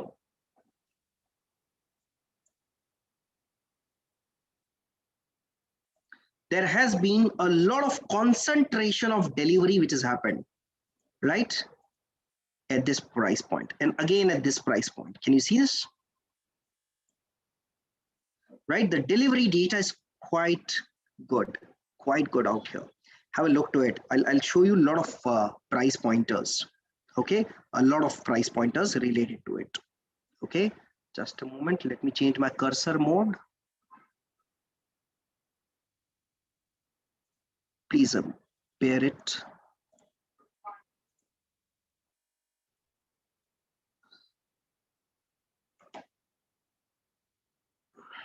Yeah, cursor mode got changed. Oh, so sorry. I believe I extended a little bit. Madam, should I continue, or they really need a break, ma'am? I guess, sir, I think we should take a quick break of 10 or 15 minutes, or as you say so. So I'll give a break from 12 to 12:10 then, madam. Okay, right? Sure. Yeah, let me finish off this particular point. Now, please understand how practically the market works with delivery data. Okay, so a little more technical on the side, but do remember, whenever you see a falling prices, right, usually the accumulation happens near to the bottom, right? And once the accumulation happens, the delivery accumulation, the price shoots up. Also, the distribution, what people have bought at the bottom, they will try to sell it off. They will try to, what they have accumulated, they will try to distribute it, right, at a point which might be a very high price point, which might be very high. So what happens is, when you find out, when you're able to locate a substantial drop in prices, when you see a substantial drop in prices, along with increase in delivery data, right? Increase in delivery data, right? That is always being considered as an accumulation point. And same way, when you see a substantial rally in the markets and see huge deliveries are being reported at the exchange, consider that most of the time works as an distribution point. Okay, right? The smart people, right? The smart people will never buy stock at this price. They will also not buy at this price. They will always try to accumulate it at this price. When the price is absolutely at bottom, they will accumulate. And when they accumulate, they will accumulate deliveries because they are less interested. They are less interested in delivery-based trades. And how to identify it? You will find a substantial increase in deliveries will be reported. And, right? So whenever you see a drop in prices with huge delivery data, mark my words, it will start acting as an accumulation phase. Same way, when you see a drop, a substantial increase in price, to a certain extent. And when you locate something very interesting, like with increase in price, the deliveries reported on the exchange platform are also exuberant, right? Mark my words, right? That means the smart people have liquidated their holdings. They have sold their holdings. And once they sell, let me tell you, the market has a usual tendency of coming down. Market has a usual tendency of coming down. Let me explain you with the data. Okay. Now you may see this out here, very, very interesting part. Okay. Let me just take this as an example. Okay, so just have a look to it. What has happened is the price crashed, right? And you can see, right, you may just keep your cursor out here and you can see 1,91 lakh shares got delivered. That's of Reliance. And on 9th March 2020, when there was a drop in price, and you can see the previous trend as well, the previous trend, right, was also down. The prices were coming down and huge deliveries are being reported. Then what has happened? Again, the price fell, right? And again, the huge deliveries are being reported out here, right? Huge deliveries being reported near to the bottom, right? Mark my words, is always being considered as a point of accumulation. Then what has happened is a classic story which has happened in Reliance. Let me see this. The smart people accumulated. The smart people actually accumulated in this zone. See, no one is perfect, but they accumulated in this zone, right? Okay, and I'm waiting. I'm sincerely, let me tell you, I'm waiting for a substantial increase in price, right? A big rally, and you will find a distribution phase appearing. Let me give you at least 5 more examples. Let's take a company which is of a defensive sector. Let's say Aurobindo Pharma.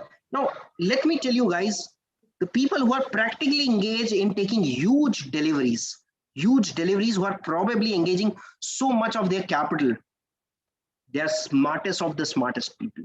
Now you can see at the downside panel, you have deliveries. Now you can see this out here. The prices were dropping in, and at this particular price, exuberant deliveries have happened. The prices were coming down and exuberant deliveries happened, right? When I keep my cursor, you may see the prices and the date as well. It is of 20th March 2018, right? And I don't know who bought it, but anyone who bought it has bought it with huge quantities. You know what were the quantities? What probably someone or a consortium of people might have bought, right? Is 48,77,000 shares being bought. Huge buying, right? My question is why someone has bought it, and not just bought, but probably has engaged so much of capital out here. You know why? Because he was very much sure that the return, what he would be getting after accumulating at 557 rupees will be huge. And let me tell you, right, he's so smart, sorry to say, but he's so smart that he directly liquidated his holdings. An increase in price and huge deliveries being reported. Where it was reported, right? It got reported on 7th September 2018. 7th September 2018.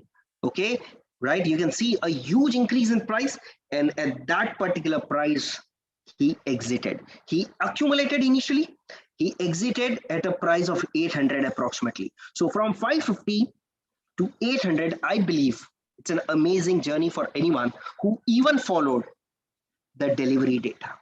What is the rule? Let me repeat that rule, right? A drop in price with exuberant deliveries being reported in a zone, right? What do you mean by exuberant deliveries? For people who are more into statistics and all, let me tell them,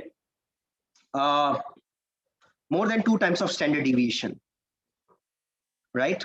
Quite a lot, right? So you can have a data, complete data, find out anything beyond, going beyond 2 times of standard deviation, right? Mark my words, those important pointers will help you to identify those important points wherein accumulation has happened, right? I can even give you so many examples. There are, you know, practically speaking, hundreds of examples. Let's say a stock which is in news from last few days, PEL, right? Now see this one, Piramal Enterprise, right? I don't know who this guy is, right? But he knows when to accumulate. A drop in price, you can see the previous trend, huge drop in price, right? And huge deliveries reported. What is huge out here, right? Let me quantify it as well, right? Something which is exuberant, which is probably beyond the average. The average delivery is probably, average deliveries would be of X amount, right? And on that day, 3X, 5X of deliveries are being reported, right? Okay, and let me also tell you, right? He has accumulated huge, he has not yet liquidated. And that's why it is still trending. I'm sure, I'm very much sure, let me tell you, the price may shoot up, right? And on a specific day, right? When the trend is pretty strong, very bullish, right? Or close to the top, I won't say exactly on the top, but close to the top, the liquidation will happen. So accumulation and distribution can easily be found, easily being found, right? In this. Not just this, but even for the stocks, right? Which was in news for last 2 years. See this one. This is a classic example. I sometimes really don't understand why people don't follow this, right? Just have a look to this particular point. What has happened was the price were dropping in. This is Yes Bank, the stock which is in news, right? The prices were dropping. The average deliveries are very thin. You can see very thin deliveries.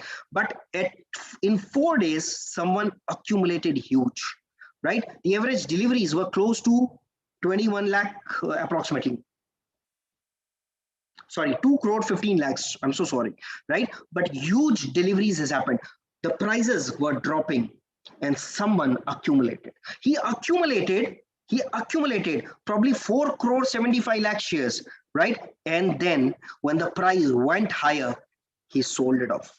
He sold it off, right? He re-entered out here. You may even check the price is 14 rupees and he has not yet liquidated. He has re-entered out here and he has not yet liquidated. I'm pretty positive, right? And not just this, but I can even, let's say, even in PSU banks, this happens. Let's say Bank Baroda, a very popular stock, right? A very, very popular stock, something which has happened recently, right? Sorry, you may see, sorry, you may see huge accumulation happened out here, right? Price went up, something interesting has happened. The price substantially went up and a distribution has happened. Someone liquidated his holdings. And after that, you may see this, the prices are not able to go beyond a certain price point. So why are you telling it is he is liquidated his position just because the price is falling? Sir, I do financial crime investigations, and it is with Economic Offense Wing, Income Tax Directorate, and a lot of other things. During interrogation of the market makers, let me use a word, who make the markets. It is not the term which is being used by the exchange, but the people who are very intelligent, very sharp, they usually do this. They usually do this, something like this, and they do it always like this, right? What they do is they buy at the bottom, close to the bottom. And when price shoots up, they liquidate their holdings. Now see this, what is in front of you is MCX, Multi Commodities Exchange, right? Okay, the prices went down, right? Someone accumulated, right?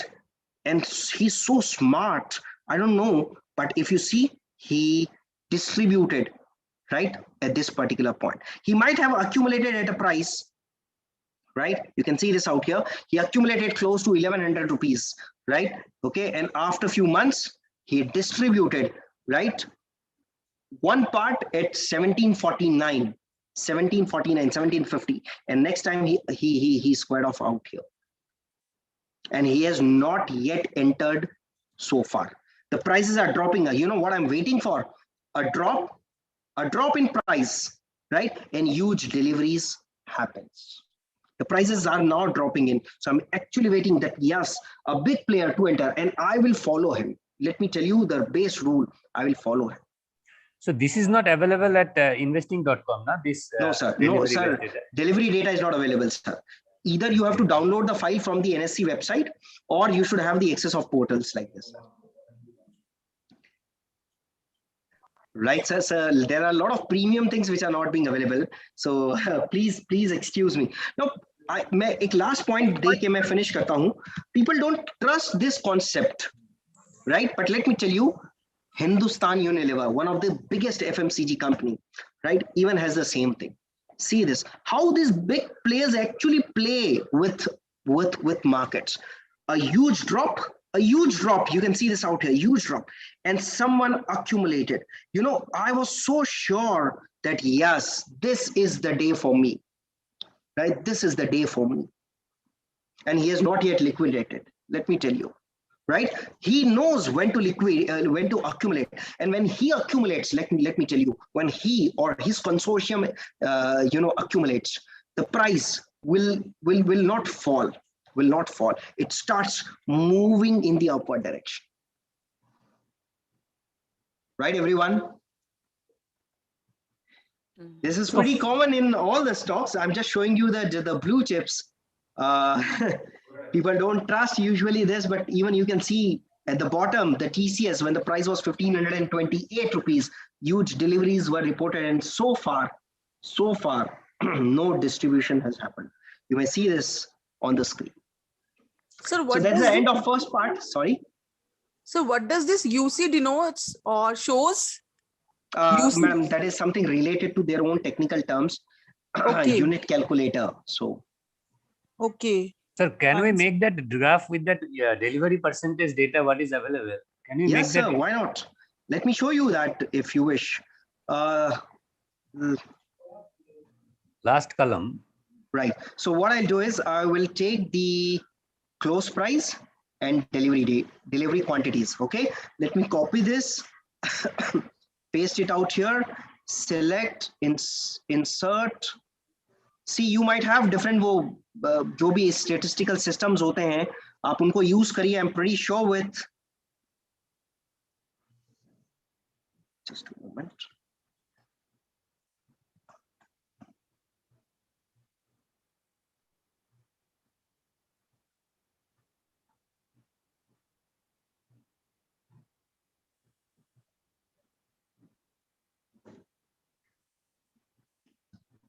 You may take the data. I'm in just doing it.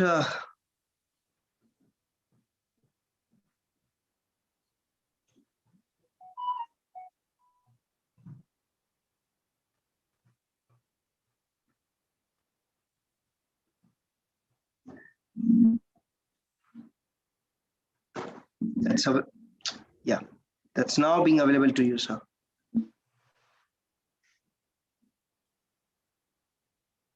I've taken huge data, so kind of, but you will have more correct representation with this.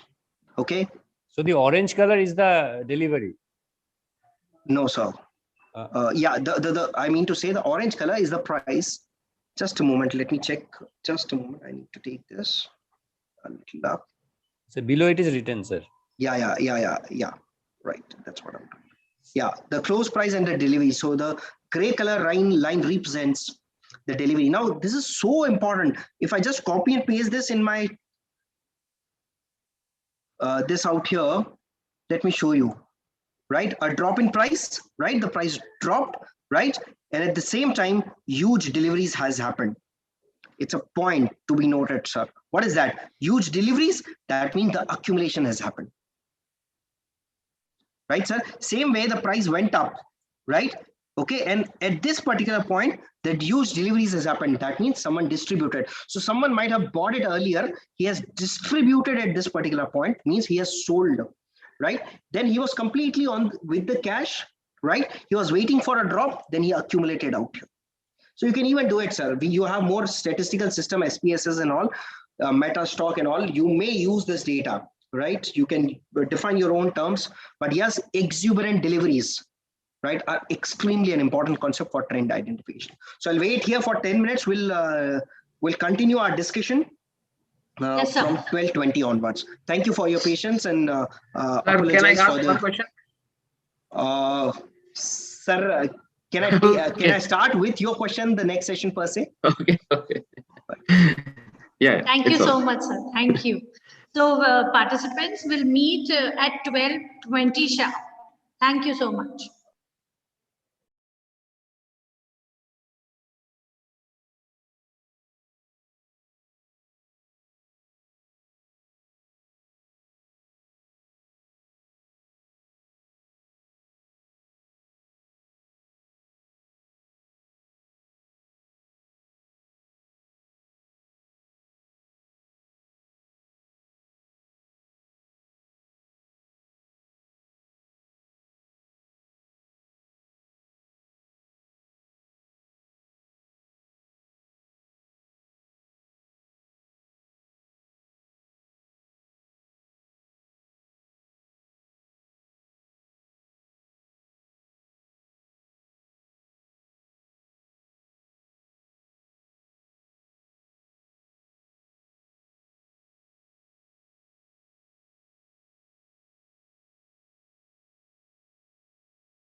Yes, sir.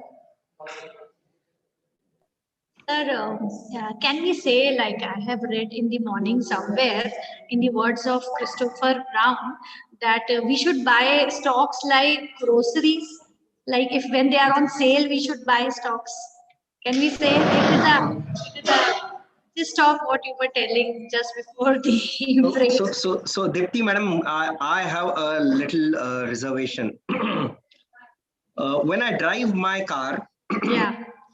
and when I take the flyover, let's say uphill when I'm taking up, Right. usually what happens is, ma'am, the consumption of fuel increases. I have to Yes. put more pressure on the accelerator, and I have to also shift gears from, let's say, fifth to fourth, fourth to third, third to second kind of. It will consume more energy. Okay. The speed, velocity, and momentum, all three will keep declining when I'm taking an uphill. But when I'm on downhill, right, even if I just don't put any, even if I don't put my leg on the accelerator, right, the speed, velocity, and momentum will always be far greater than the previous speed, velocity, and momentum. So from my perspective, madam, capturing fall, right, is the key to success, ma'am. Physics and market exactly works same way, ma'am. Anything which wants to go up need lot of takat, right? Okay, anything which wants to go up. So you need a lot of funds infusion, a lot of money to be supplied out there. Yes. But the fall will be, just a Newton's law kind of, will be a free fall. So by behavior, I'm a short seller, right? So I always prefer to short. Let me tell you, ma'am, I'm more happy to find out fundamentally weak stocks, ma'am. Okay. And I'm more happy to go and short them out. Because the fall will always come with a lot of velocity, madam. So a quick money can be made. Now, when everyone is trying to find out fundamentally good stock, I'm trying to find out fundamentally weak stocks. Weak stocks. Though for fundamentally good stocks like Nestle, hai, Britannia, hai, and few more companies which are fundamentally very, very strong, yes, you should buy like groceries. Keep buying, ma'am. Keep buying. जब sale लगा रहता है ना, so my wife always buys, probably 2 times more than what is my requirement per se. Right. So same thing should happen. Okay. Market gives very less opportunities, kind of, but when they give, yes, the investors you should smile. tap it. Right. And one more out of curiosity question. It is just a qualitative question. In when the session got started, we saw 2 examples of that open 1 hour trading. So we compared spot market and the trading volume versus derivatives. So it was just a spot market was just a 1% of the 1 hour trading of derivatives. So in last night I was going through some book. So I have come across a quote of Warren Buffett. Once he said that derivatives are the weapon for mass destruction. So what is the underlying force, and why he said that? All over bounced it. Wait, ma'am.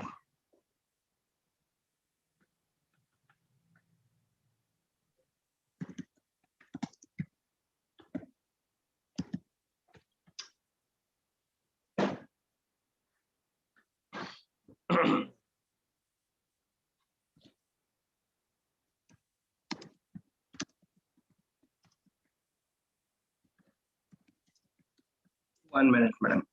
Maybe it was one statement related with something else, but so ma'am, ऐसा होता है, ये तो बड़ा दिल छूने वाला बात आपने किया है, तो मैं सभी पार्टिसिपेंट्स को बताता हूँ कि is a proverb in market की हाथी के दांत दिखाने के अलग और खाने के अलग होते हैं.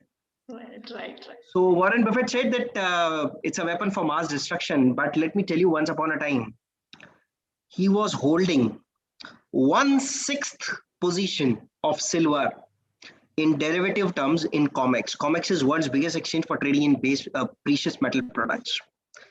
मतलब वो खुद वर्ल्ड का 1/6 ओपन इंटरेस्ट होल्ड कर रहे थे, and in derivative terms, a huge position, madam, huge 1/6. Like pure market is one part, and he was holding 1/6 of the total open interest. it was equivalent to 130 million ounces of silver. 1 ounce is 31.1035 grams. So huge position, madam.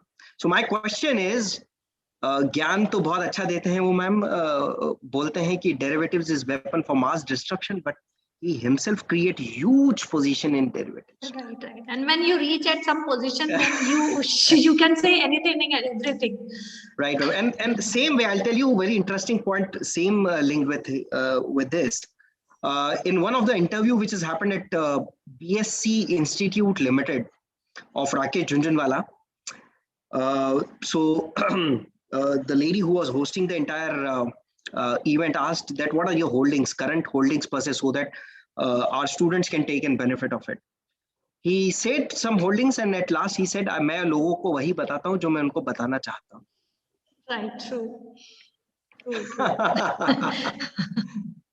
So, thank you so much. So we have to be very, very vigilant, madam. We should never follow the crowd. Crowd is usually wrong, madam. I personally have that approach. You go and check this, even the concept of deliveries. You will not find this. You will not find is that exuberant deliveries determines you the point of accumulation and point of distribution. Yes, yes. Oh, right? that quite interesting. Even madam, even if you read the books of technical analysis, charting and all, they talk about volumes. Even for volumes, ma'am, they talk about that increase in price with increase in volumes is like an uptrend. Madam, no, it is not at all. An increase in volumes with increase in price is like किसी ने माल चिपका दिया है. Sorry for using a typical trader's language, right, but किसी ने माल चिपका दिया है. So we have to be a little different from what all others are thinking of, and that's the ultimate key to success in markets. Otherwise, there's no. If we follow a crowd, let me tell you, crowd is usually wrong. Crowd is usually. Yes, sir. Yes. Sir. Yeah, coming back to the Yes, resume your session, sir.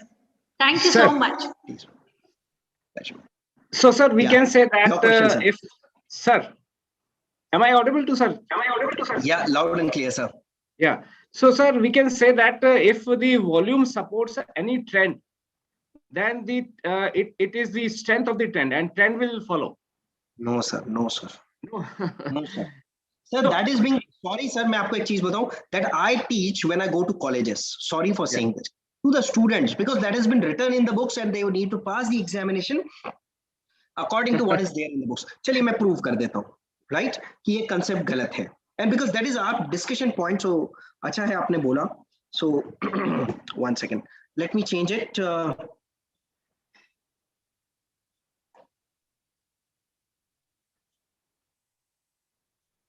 To chaliye, because volume is more relevant from a trading perspective, right? Intraday and for a quick position, a quick trade for few days or a few weeks per se.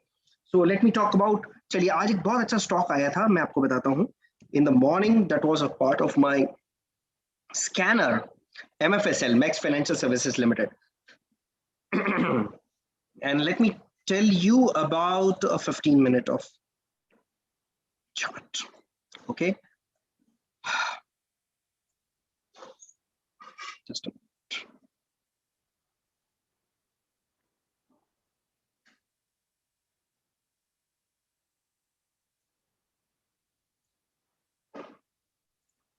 Yeah. Okay. So, so what happened today? Let me tell you. The prices yesterday, let me zoom, were close out here. Right? You may see the price as 853. Now what happened? Increase in price happened in first 15 minutes. The price went higher, right? You can see the price directly went up, went higher to an extent of, what is this? The 937, right? 937. Now, if I go with the logic, I will say the price has gone up and volume has also gone up. An increase in price with increase in volume is a confirmation of an uptrend. Do you agree with me, sir? Yeah, definitely. Right. Now, what has happened? Right. After making a price as 937, right? Today itself, I'm not talking about history, sir. What has happened? Because, I live with the market. So I'm telling you today's example, right? Today itself, what happened? The price from 937 directly came down to 887. Yeah, sir, I believe it is a drop of 5%. Increase in price, Sir, let me tell you, increase in price with increase in volume is good to pass the examination. But increase in price, a substantial increase in price, let me tell you, a substantial increase in price with a substantial increase in volume is being used differently by smart traders. Yeah. Someone wanted to make an exit, he exited out here, sir. He exited out here. And that's how he made he made it. And not just this, chaliye main aapko batata hu. Z Entertainment, okay? So, sir, by delivery, we can anticipate something else in this case? Sorry, sir? By the delivery I of the your amount. question, sir? Can you please? In this case, we can assume differently. No, I'm not able to understand, sir. No, actually, volume is high. So it may be the day trading volume. But what is the delivery situation? Absolutely. So delivery, we will only come across to know by end of the day 6:15 when the delivery allocation happens by the exchange and put it on their website, sir.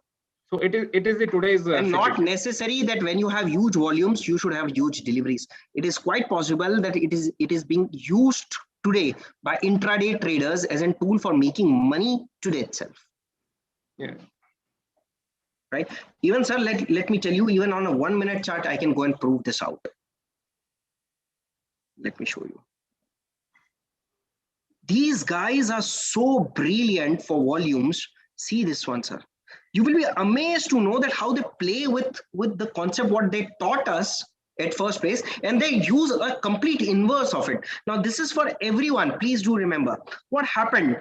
Have a look to it. This is 1 minute chart, and I'm trying to prove the concept, what is being taught to us is absolutely wrong concept. So what happened out here? The price crashed, right? You can see this out here.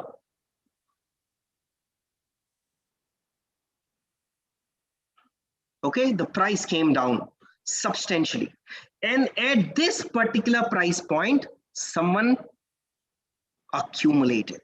You can see huge volumes, right? Huge volumes, far higher than the usual volumes, right? Far higher than the usual volume, someone accumulated. And then what happens? You may even check the time. At 9:15 approximately, someone accumulated. 9:47, 9:50 on 23rd Feb, right? What happened then? The price, right, on the same day went up, right? So the price, which was out here as 199, went up to 205. Again, a 5% move. Probably someone might have captured. And you may see this out here. An increase in price has happened, right? Increase in price has happened out here. And at the same time, the volumes also went up. Now, an increase in price with increase in volume in book says uptrend. No, right? After that, what happened? The price dropped. After that, price dropped. Do remember, intraday traders make sure that price, when it drops, they start accumulating using volumes, right? They accumulate, and when the price shoots up, they distribute it. They simply go and distribute it, sir. Right? See this one. Again, they accumulated. Yes or no? Am I right? They again accumulated. He's so smart, right? Again accumulated, and the price shoots up. Even you can use this information. This is extensively good information. For intraday trading, I think using a volume analysis is extremely important. Extremely important. मैं आपको इतने सारे example दे सकता हूँ. Let's say BPCL. चलिए, right? The stock which is in news these days because of disinvestment. So, sir, at least one thing we can conclude that if the volume is high, there will be a shift in the. Yes, sir. Exuberant volume, sir. Very, very important point, sir. And let me also tell you, sir, sometimes these guys are so smart that they play around, right? See this one, sir. This part. Let's analyze, right? I don't know who did what, right? But exactly after a rally got completed, huge volumes got reported, sir. Huge volumes. See this one. Huge volumes got reported. that's a confirmation that rally will stop. And you can see this out here, the price dropped there. Yeah. And this is, you know, a 15-minute of chart. I can even, sir, you tell me the time frame, I'll put it across. Works too good. Do remember, a fall in prices during intraday with huge volumes being reported, right? Okay, is a point wherein intraday traders might have accumulated, right? Yes. And same way, right, when the price shoots up substantially higher, right, and when you report, when huge volumes are reported, it acts as a point of distribution by intraday traders, not delivery holders, sir. They might have exited, right? And you use this information. I'm so much confident on this. See, they are so good, sir. Let me tell you, they are so good. See, they accumulate at this point. They distribute. Can you see? They distribute on the highest point. See the, right? They distribute. Then they never entered. They directly entered out here, right? So that's how they try to make markets, sir. They try to make our markets. And that's what they do. So same, the logic for both the things, volume and open interest is same. A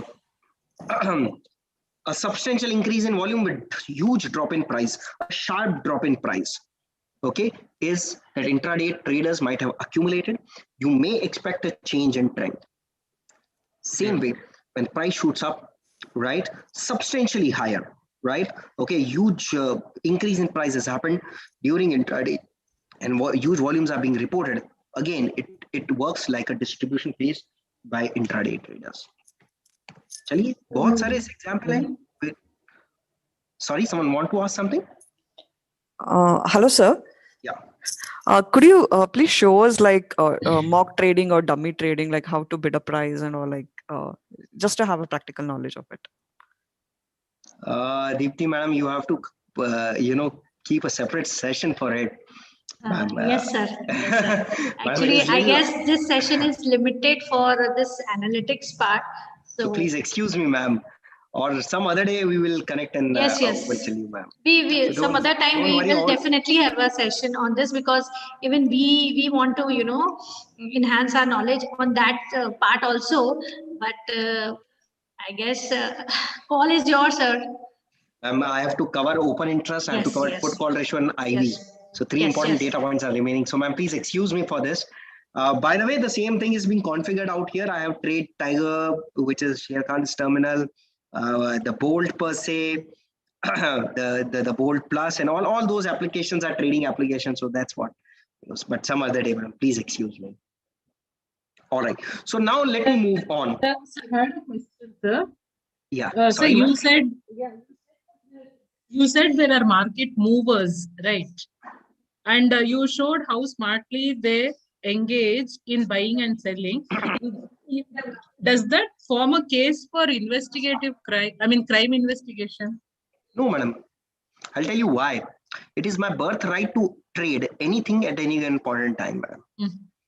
Right? So that is the first argument which has been made by market movers. But they Number two rig is, the market. This is only considered the violation of SEBI regulation of insider trading when when you have an access to an internal information. But this is a common practice, madam. This is basically a common practice used by market participants, that when price drops, right, they accumulate. When price goes up, they distribute. So there is nothing like, but if this happens before event could be an earnings season, right? Or let's say a company's CFO is coming up, or let's say the Tata ji comes up and says, "Main Cyrus Mistry ko jane ka bola hai karke," right? And if someone takes an advantage of it, then it is a violation. Otherwise, madam, it is a market practice, and you will find the same. I'll tell you, madam, when I was with Singapore Mercantile Exchange, I was with Global Board of Trade Mauritian Exchange. The same practices are being out there. So it is basically a practice itself. But unfortunately, we are being taught something wrong, right? And that's what I'm trying to correct, madam. Sir, and one last question, sir. The role of algo trading, because people whom I know, they trade, they say they have fed in the system that when the share gets bought or sold automatically. So I mean, human intelligence, can it match or compete with algorithmic trading? No, madam. World over, algorithmic tradings are most successful trading models. Yes, so there's no fear in it. There's no greed in it. No emotions at age. And the minute you remove emotions out of your trading, it becomes a disciplined approach, and anything being done with a disciplined approach is bound to give you profits. Yes, sir. Yes, sir. Right? Unfortunately, the retail full-fledged retailers in India can't use full-fledged algorithmic trading systems. A full-fledged because algorithmic of the cost involved. Yes, ma'am. Because in that case, the co-location, server ka kharcha, data feed, and deploying algorithm, and also the algorithm is being checked by the exchange. Because what happens is many times when an algo runs on an exchange platform or starts throwing order in the exchange platform, it may create a log at the back end, which may crash the systems. So the algorithm being made by you is being tested by the exchange. Yes, sir. Yes, so these are some restrictions, ma'am. But over a period of time, I'm pretty sure with cheeze change ho jayegi. Should I move on then? I think someone had a last question when we were winding up. What was that question?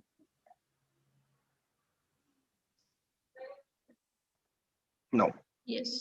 Or someone had a question related to the chart, because I'm on chart and someone wanted to ask me a question when I think Dipti madam asked. Sir, I have already asked both the questions. All right, sir. Okay, thank you. So I'm now moving on to the next important pointer. Sir, can you please, if you kind enough, I have a questions that you have explained it very nicely, but if I have a share that ITC, now could you, for that, how can I able to trace the point where I can sell, buy, and I can sell? How can I able to trace that? How you can sell, buy, sir? Can you repeat your question once? How yes, you can I want to know. I want to know the point at which I can buy and I can sell that share so that I can maximize the profit. Right, sir. Perfectly fine. So ITC, just a moment. If it in a simple way, if I understand, then I can think it's okay for me. Yes. So what do you think? What has happened out here?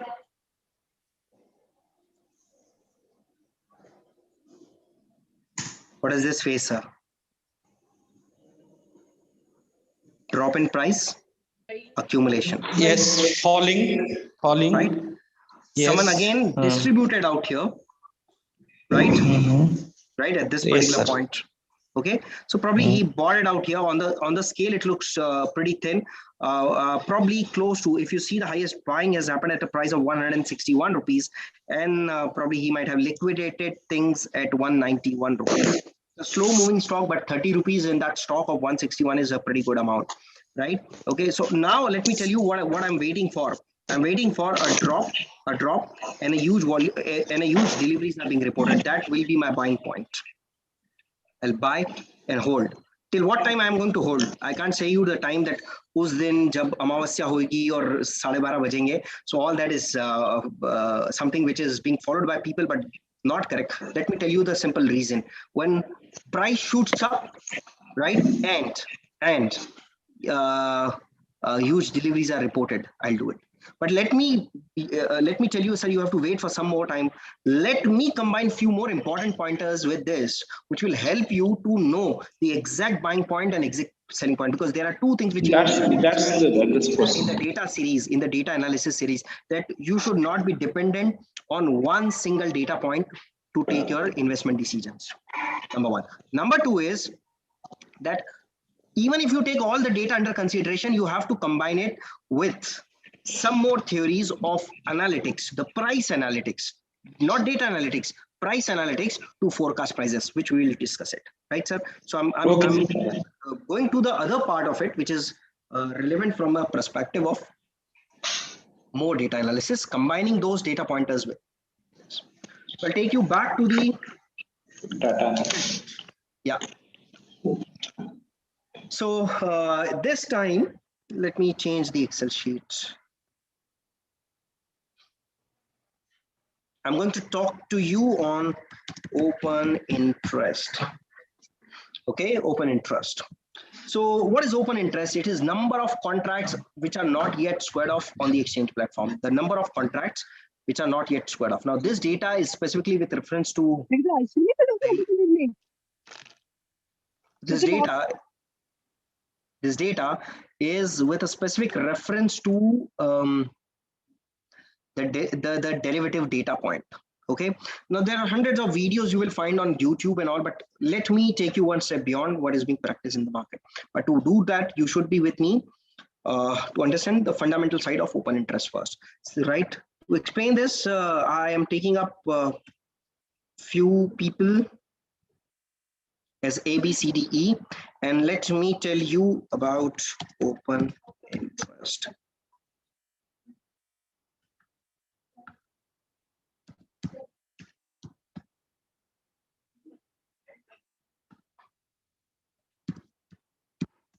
Okay, now derivatives are traded in lots. Derivatives are traded in lots.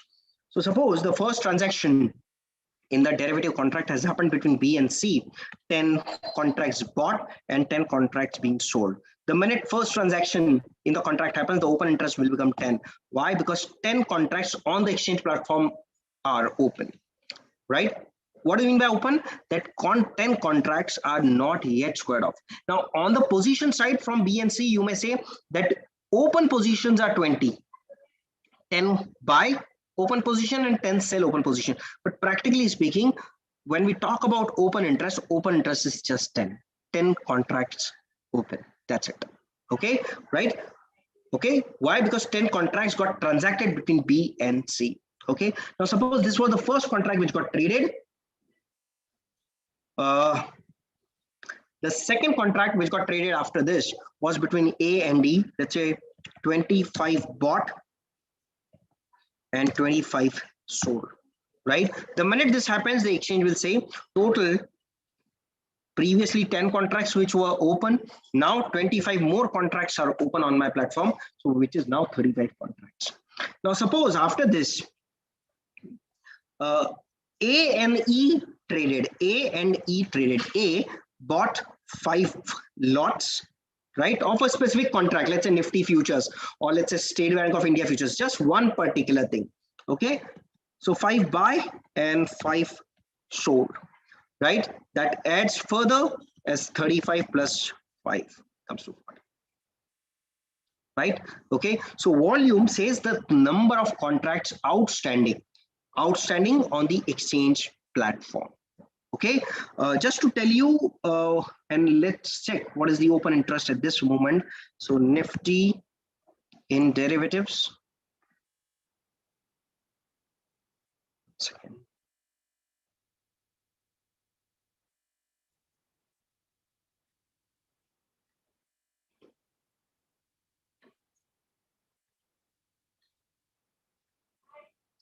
All right. I'm talking about index futures. And you will get all the details out here. So you can see total 79,180 contracts. 79,180 contracts are open at this moment. That means for 79,180 contracts, you have buyers and you have sellers. Now, I don't know how many buyers and how many sellers. It is quite possible someone might have just traded one lot. Someone might have traded 10,000 lots, right? But the total number of contracts open, which defines the liquidity, is now in front of you, which is 79,180 contracts, right? Let me take you for a moment to understand the concept little more in detail. Suppose 10 contracts being bought, 10 contracts being sold, the total open interest is 10. Now the next transaction happens between A and E, 10 contracts bought and 10 contracts sold. The open interest immediately increases to 20,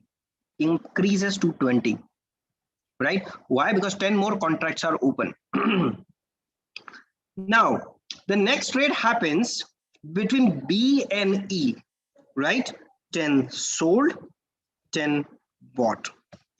Can you please help me to calculate 10, what is 10? 10, absolutely. But yes, Let me explain it to everyone, right? Open interest is the number of contracts which are open. So after third transaction, let us go and check how many contracts are open on the exchange. So for that, we need to calculate individual's position. What is A's position? Can I say 10 buy, which is open? What is B's position? 0. 0, because he bought and he sold. So he has squared off all his quantities, right? Then sold, 0. And what is E's position? 0. Out here, after third transaction, exchange says, I have a liability to settle 10 contracts on. 10 contracts on. Right? So after third transaction, exchange has a liability just to settle 10 contracts. Now the question is why from 20 the open interest has dropped. It has dropped because in this transaction, B and E, who were holding their position, who were already had an open position in the market, right? Or open position in the market, they exited market. What do you mean by exit? Exit means they liquidated their position. They squared off their position. So when market participants square off their position, when market participants squares off their position, open interest has a tendency to go down. But in second trade, you know what happened is that the open interest increased from 10 to 20. When it increases, when new participants join markets, and creates fresh positions. When existing market participants or new market participants creates new position, open interest increases. And when the existing market participants squares off their position, then open interest decreases. Open interest decreases. Sir, this is what change in open interest? That's right, madam. That's called as change in open interest, right? So let me write a rule. When new positions are created, that is inflow of money, the open, can I write OI directly rather than writing complete OI? Right, so created, the OI increases. And when existing participants square off, that is outflow of, then OI decreases, open interest decreases. Because this will tell you. Sorry, is it implied that we are talking about the same contract? Same contract, sir. Absolutely, sir. It is of a specific contract per se. It's a good question. Now you may see this 79,180 is the open interest of 25th February contract, which is, you know, expiring today, right? If I select the 4th March, I'm so sorry, 25th March contract, you will find a different open interest because there are different set of market participants who are trading out there. You can see this 97,963 contracts are open out, right? Because this will help you overall to understand when the smart people are entering and when they are exiting their position from derivative markets. A substantial increase in open interest, right? Along with combined with the price change gives you an understanding that yes, market participants are quite active for that particular product, right? Okay, but the question is what needs to be understood. So what we do is usually is price change and OI change to be considered, right? Price change and open interest to be considered out here. The first rule is at least right? Plus or minus 3% change in price. 3% change in price to be considered, right? Plus or minus, right? 3% change in price to be considered. Let me write 3% change. Along with this, at least 5% change in OI to happen. 5% change in OI has to happen. At least 5% of the market participants, their viewpoint either of creating new positions or exiting their positions should happen. So what is important data point for all of us is in price should either change and open interest should also change by 5%. Now what are rules? Let me tell you. Increase in price with increase in OI. What it indicates? What it indicates? It indicates uptrend. Right? Price increase ho raha hai, the price is increasing, and along with increase in price, the inflow of money is happening, right?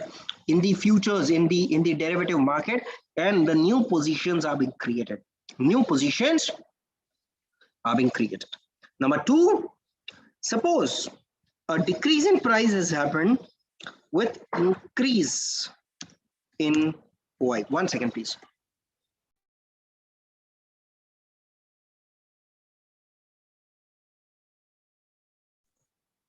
Decrease in price with increase in OI. So, yeah. Okay. You know what it indicates? It indicates downtrend. It indicates a downtrend. Number three, increase in price with decrease in OI. Right? Price is increasing, but people are exiting. People are exiting. Why? Quite possible. People might have gone. Sorry? Maybe it is expected to be a bearish market in future. Madam, if you are expecting a bearish market, what you will do? You will short sell. You will short sell. So that means you will create a position. So when you create a position, open interest increases, madam, not decreases. Correct. I'm talking about increase in open interest with decrease in OI. Means people are exiting when the prices are going up. You're liquidating your position. But who is liquidating, madam? Okay, chaliye main batata hu. So let me put an example out here. I went short initially when the price of a stock was 100, right? I was expecting a drop in price, but unfortunately price started going up. So it went to 100 and 200 and 400 and 5. Now my analysis says that if the price goes beyond 105, it will directly shoot up to 115. Because I went short using futures contract, and if price shoots up, I am going to lose money in the markets. I decided to square off. So when the price goes beyond 105, that means what? Price moved from 100 to 101, 2, 3, 4, and 5. Now it is going beyond 105. That means prices are increasing, right? And now I because I'm in huge loss, I decided to exit. How I'm going to exit? I went short, so I will cover up my position. That means I will buy. So prices are going up and I'm buying the contract to square off my existing short position. Because I'm exiting my short position, the open interest is declining. So an increase in price with decrease in open interest, what it indicates? It indicates the price which is at 105 is giving pain. Is giving pain to the short seller, and price may turn up. right? Sorry, may shoot up to 150. It's an indication that short sellers are liquidating their positions, right? And why they are liquidating? Because the trend is of uptrend now, right, ma'am? Right, everyone? Yes, sir. Yes, sir. A decrease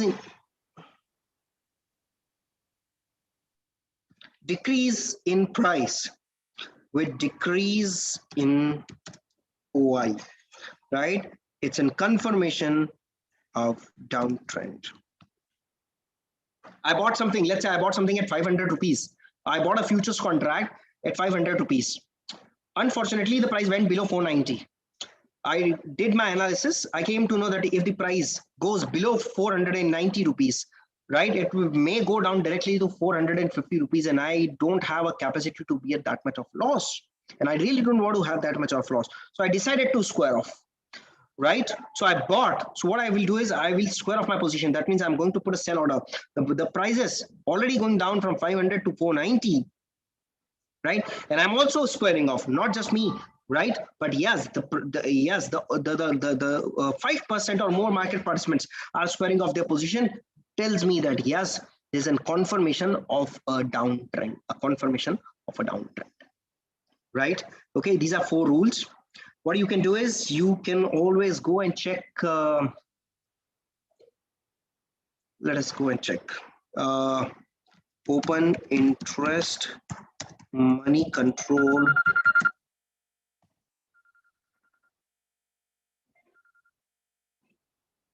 Money control. And you will get the entire sheet which will tell you what has happened in which stock, right? Okay, so let me increase the font size. So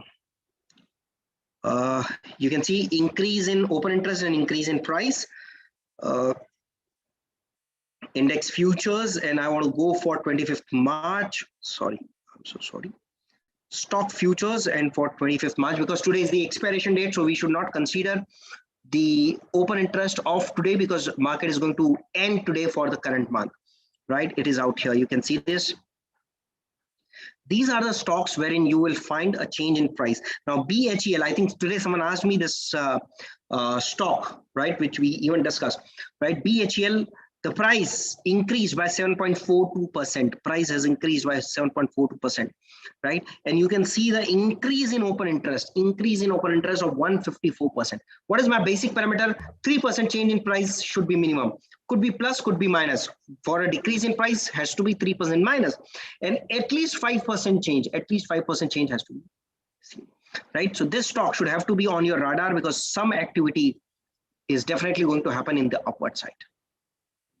Okay, same way you can bifurcate IOC, right?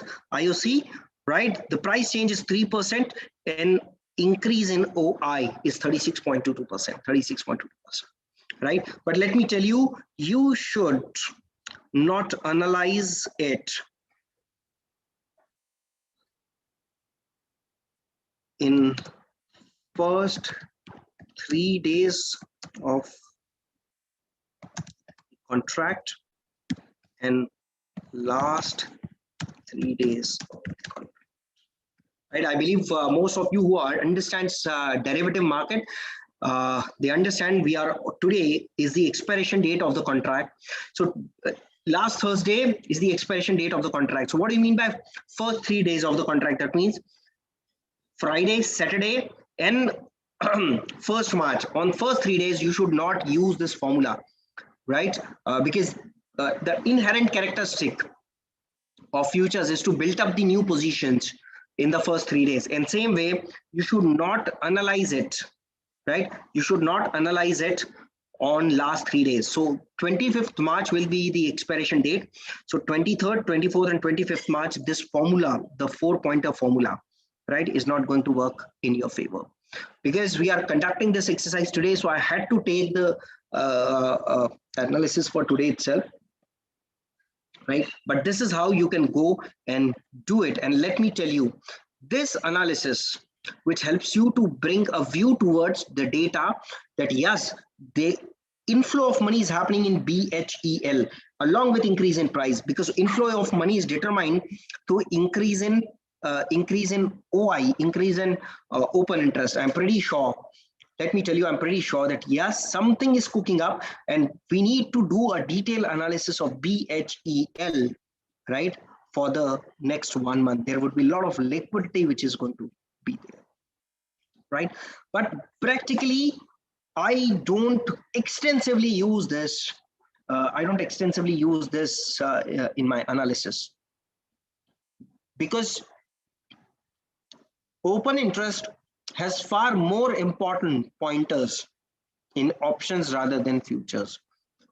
So let me take you to the options portfolio. Nifty is good. So Nifty,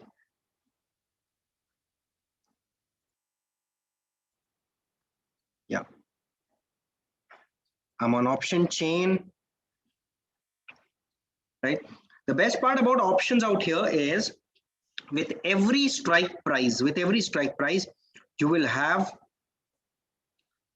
an open interest. So on the left hand side, the column which I just selected on the left hand side of your screen, right, is the open interest for call options, and on the right hand side it is put option open interest. Okay, then for every single strike price you have the open interest. Now what is really important is the open interest out here. The total open interest of the put on the right hand side, the data point which I selected is 3,54,789 contracts of open interest exist in the put side. And on the call side, 1,73,701 contracts ka open interest we have in the call side. The open interest of call and open interest of put. The summation of the entire series of call and the entire series of put is defined out here with the numbers. So what we will do is we'll understand the perspective of open interest, which is more effective from options perspective out here. So open interest from options perspective I'm discussing with you, right? So call option and you have put option. Call option you can buy, put option also you can buy. Call option you can short, and put option also you can short. I believe most of you might be aware of that this is being done. But you know what is the practical side of it? The practical side of it is when you buy an options contract, you only need to pay premium. You just need to pay the premium amount. That's it. No other capital engagement happens. Pay the premium amount and hold an options contract. But when you short an options contract, okay, you have to give margins, right? You have to give margins. Margins, say if I'm trading a contract which is at 400 rupees, let's say State Bank of India, the lot size is 3,000, right? Derivatives are traded always in lots. So 3,000, okay?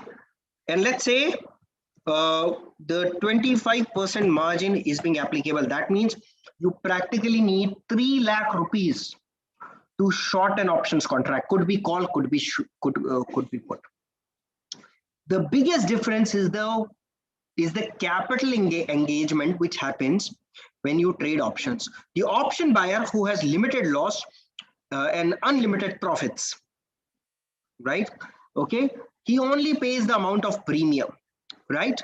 But the person who has gone short, he can have unlimited losses. Options, when you use it from the short perspective, can give you unlimited losses.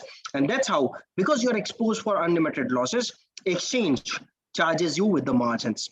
An approximate margin is, let's say, 25% out here. 25% of the contract value. Now, practically speaking, when you buy an options contract, your capital engagement will be just 15,000 rupees. So the buyer is engaging 15,000 rupees, when in option writer, the seller, the person who has gone short on the option, called as option writer, has engaged 3 lakh rupees. So may I intervene? Sir, may I intervene? Please, sir. Sir, short seller, he will going to receive the premium also. Absolutely, sir.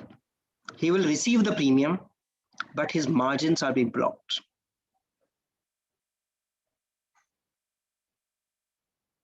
Okay. Do you want me to give you an explanation for this? Yes, sir. So what happens is, books always talks about that when you buy an options contract, you will pay a premium. When you write an options contract, sell a short an options contract, you have to receive the premium. But no one talks about margins. But the practical fact about options market is when you go and short an options contract, you will receive the premium being paid by the option buyer, but your amount of margin will be blocked by the exchange. Right, sir? Okay, okay. और अच्छा question है, सो मैं practically करके बता देता हूं. One second.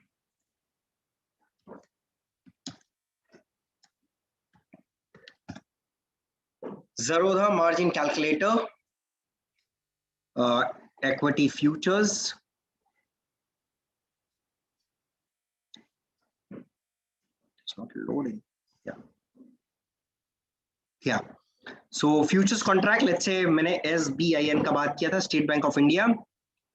Let's say 25th March contract, 3,000 is the lot size, right? And sorry, I'm talking about options. मैं call option 400 की strike price का write करता हूँ, short. And the minute I add it to my position, one second. It is working. It will determine my total amount of margin required. It is working out here on the bottom.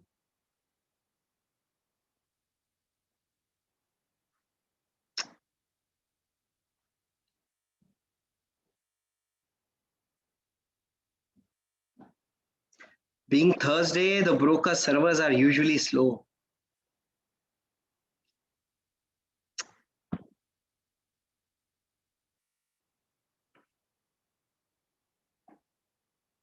Let me change quickly. Nifty.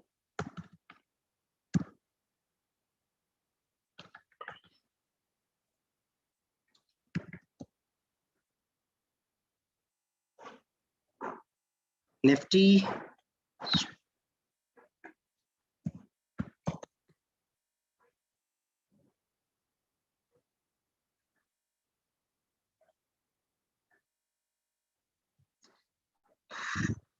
Let me change to Nifty current. Sorry, their systems are not working, else you will get the total amount of margin being required out here.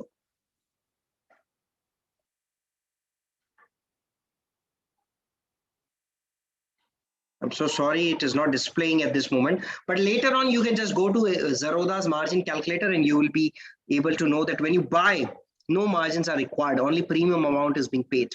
But when you write an options contract, you have to give margin amount which is equivalent to the margin of futures contract, approximately 25% of the contract value. Ranges from 1,50,000 rupees to probably even 4 lakh rupees these days for one single contract. Let it work. We'll go back to our screen and let's understand. So from my perspective, who is more powerful? The option holder or option writer? Tell me, please. Who is more powerful? Who has more capacity? Holder. So holder. Option buyer. But he is engaging just 50,000 rupees. So 15,000 rupees. Yeah, he needs to pay less. But who is more powerful, sir? Option buyer has a limited loss opportunity, but unlimited profit opportunity. Avijiji, can I just correct you out here for a minute? Yes, sir. Sir, I bought an options contract of a specific strike price by paying a premium of 100 rupees. What is my maximum loss? 100 rupees only. Absolutely, sir. So limited loss, right, sir? Yes, sir. Good for passing the examination, sir. Practically speaking, 100% loss on capital deployed. Am I right, sir? If I have deployed 100 rupees on something and on expiration date, my contract becomes worthless, it is not 100 rupee loss. It's 100% loss. Which yeah, in percentage times, it is 100%. Right. Number two, if I bought an options contract, what could be my profit, sir? Unlimited. Unlimited. Right. That's also not correct, sir. That is good for passing the examination, sir. Practically speaking, accountable profit happens. So when you buy an options contract, you can have a loss of 100% loss on the capital being engaged on a specific instrument type and accountable profits, because there is nothing like unlimited profits. Same way, sir. How much capital is being engaged by buyer? 15,000 rupees. That's it. How much capital is being engaged by the option writer? 3 lakh rupees. Who has more capital? Option writer. Who has more risk appetite? Option writer, because we taught in the academic programs that option writer can have unlimited loss. Even he can have an unlimited loss, but he's still engaging more capital than option holder, option buyer. But sir, return on investment, it will be more for the option buyer only, na? Because he's less investment. Sir, let us talk about risk return out here. If you buy an option contract by 800 rupees, right? When do you square off, sir? Before expiry, when it will be more than 100. Sir, tell me an approximate price. 10% return in a 1 month's time is good? 10%. Sir, you are making 10% by keeping 100% loss on your portfolio. Because if it expires worthless, sir, you will have a loss of 100%. Just to make 10%, do you think it's good to engage 100%?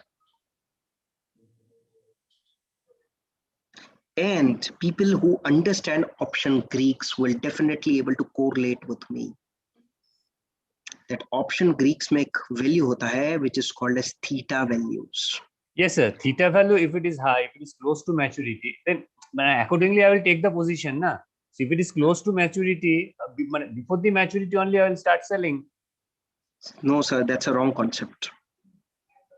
Just to earn 5-10 paisa out of theta values, you are taking a huge risk, sir.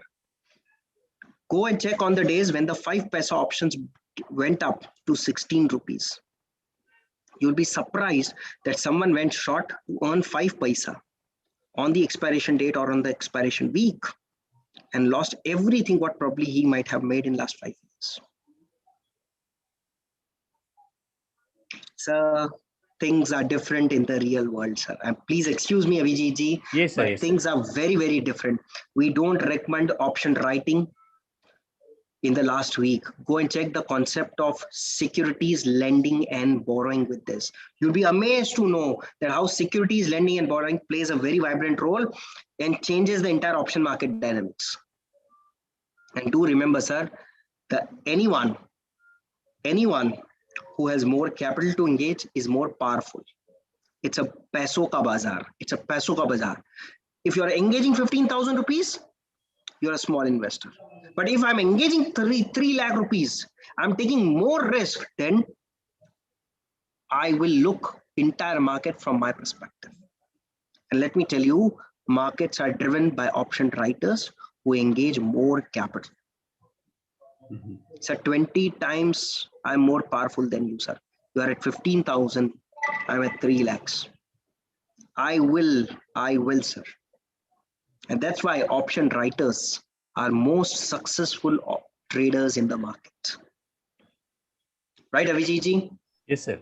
Right. So what sir, it means that there is, like we teach is quite opposite of what you are just telling us now, right now. So it means there is no unlimited losses and unlimited profit here. Like we used to teach our students like bookish language. So here, when it comes to writing or when it comes to, buying an option, so I think practically it is only accountable losses and accountable profits. Yes. In fact, मैं अपने आप को सही कर रहा था, तो दीप्ति जी आप इंदौर से हैं तो मैं आपसे हिंदी में ही बात करता हूँ. एक दिन मैंने मेरे चार्टर्ड अकाउंटेंट को फोन किया, मैंने बोला आपके पास तो you have so many accounts. Can you please give me a snapshot of account? wherein someone has made an unlimited profit by buying options. That was the day when he said, Hitesh bhai, don't call me ever, just put me an email for everything what you want. Right, madam? Yes. And there's nothing like unlimited, madam. If no one can have an unlimited loss, no one will have an unlimited profit. And vice versa is also true. If the option buyer can't have an unlimited profit, let me tell you, option writer can't have unlimited losses. But देखिए madam, it is important because ultimately kids needs to understand the fundamental of options. So academics are not wrong, but the industry practices are different. Now, no one will tell you that when you buy an options contract, people always talk about that you will have limited loss. But let me tell you, no, madam, this is not correct. If you buy an options contract and if it is not being exercised, if it expires worthless, you can have a loss of 100% on your capital deployed. Now, taking a risk of 100% loss in 1 month, madam, I think बहुत बड़ा बात है. मैं तो 2% loss on my capital, I can't take it, madam. Right, ma'am? Yes, yes, yes. Right? Thank you.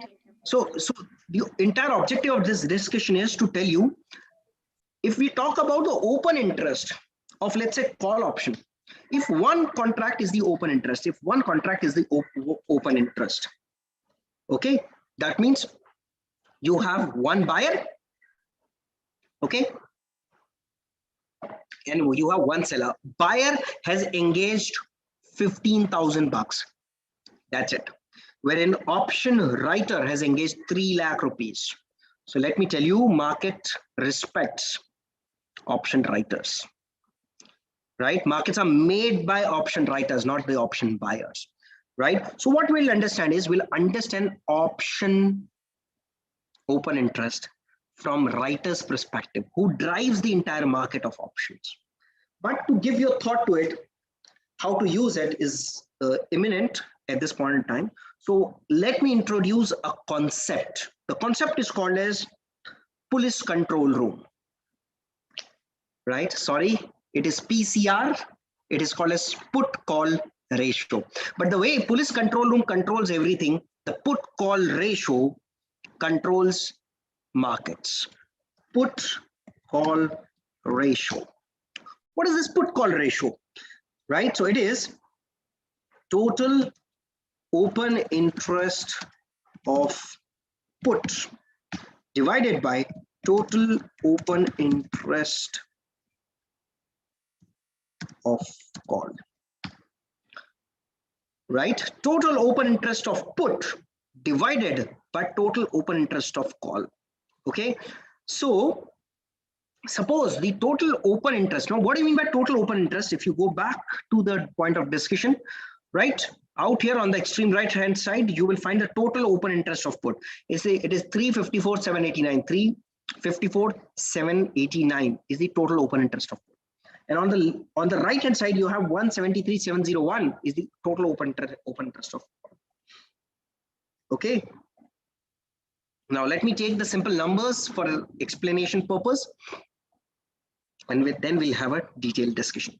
Suppose the total open interest of put is 100 and the total open interest of call is also 100. So what will be my put call ratio? What will be my put call ratio? 100 by 100, that is 1. My put call ratio will be 1. The outcome of my put call ratio, what is put call ratio? Total open interest of put divided by total open interest of call, that is 1. Now see what happens. Okay, if the open interest in the put side increases, put side increases,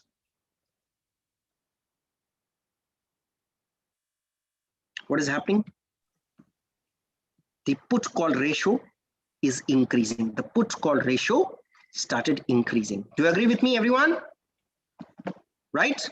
Okay, let me go back to 100. But if the total open interest of call starts increasing,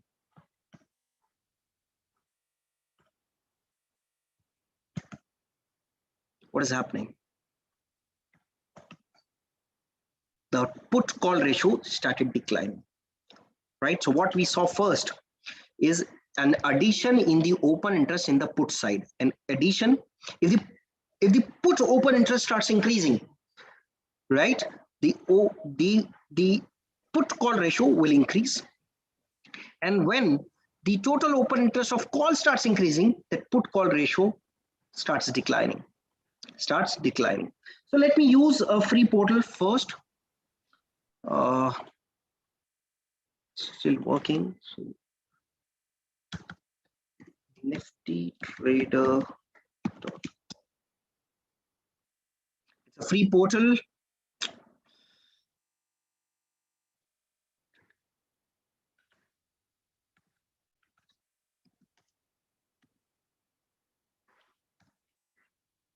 Yeah, niftytrader.in. I'm so sorry, niftytrader.in. Let me click out there.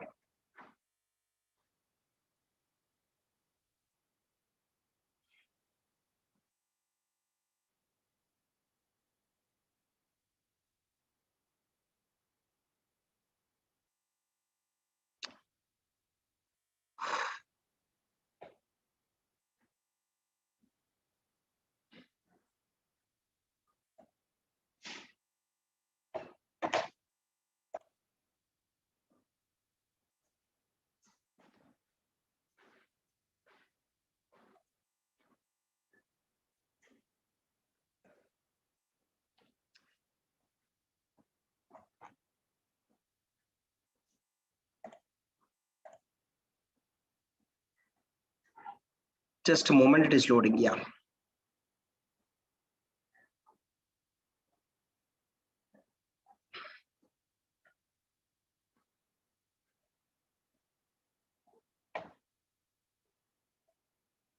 So you may just have a look to it. This is today's put call ratio. Right? Okay, you can see this out here, right? The red line represents Nifty. Okay, the red line represents Nifty, and the blue line represents today's put call ratio. So when market went up, when the Nifty went up, the put call ratio also going upward. When Nifty went up, put call ratio was also going upward. But when the Nifty started coming down, right, the put call ratio also started coming down. Let me show you for 25th March for a moment. Just have a look to it. Both are pretty in sync. When the Nifty is coming down, the put call ratio is also coming down, right? Let me show you from my portal for a moment.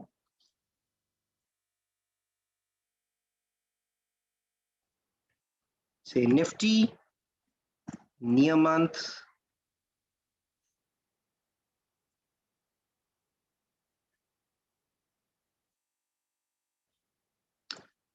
put call ratio.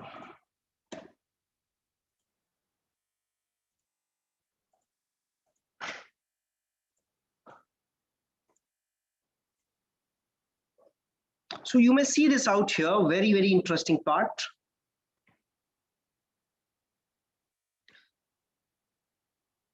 When prices started declining, right?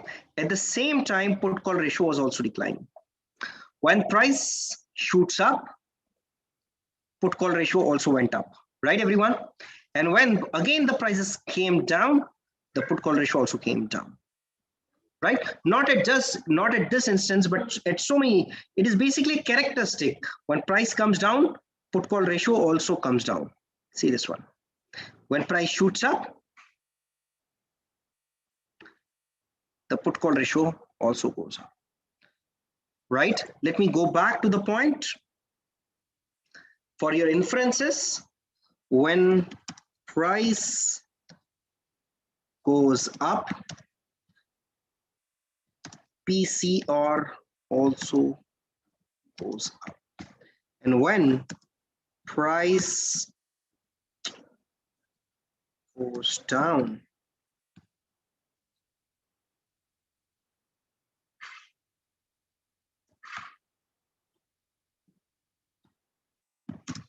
PCR also goes down.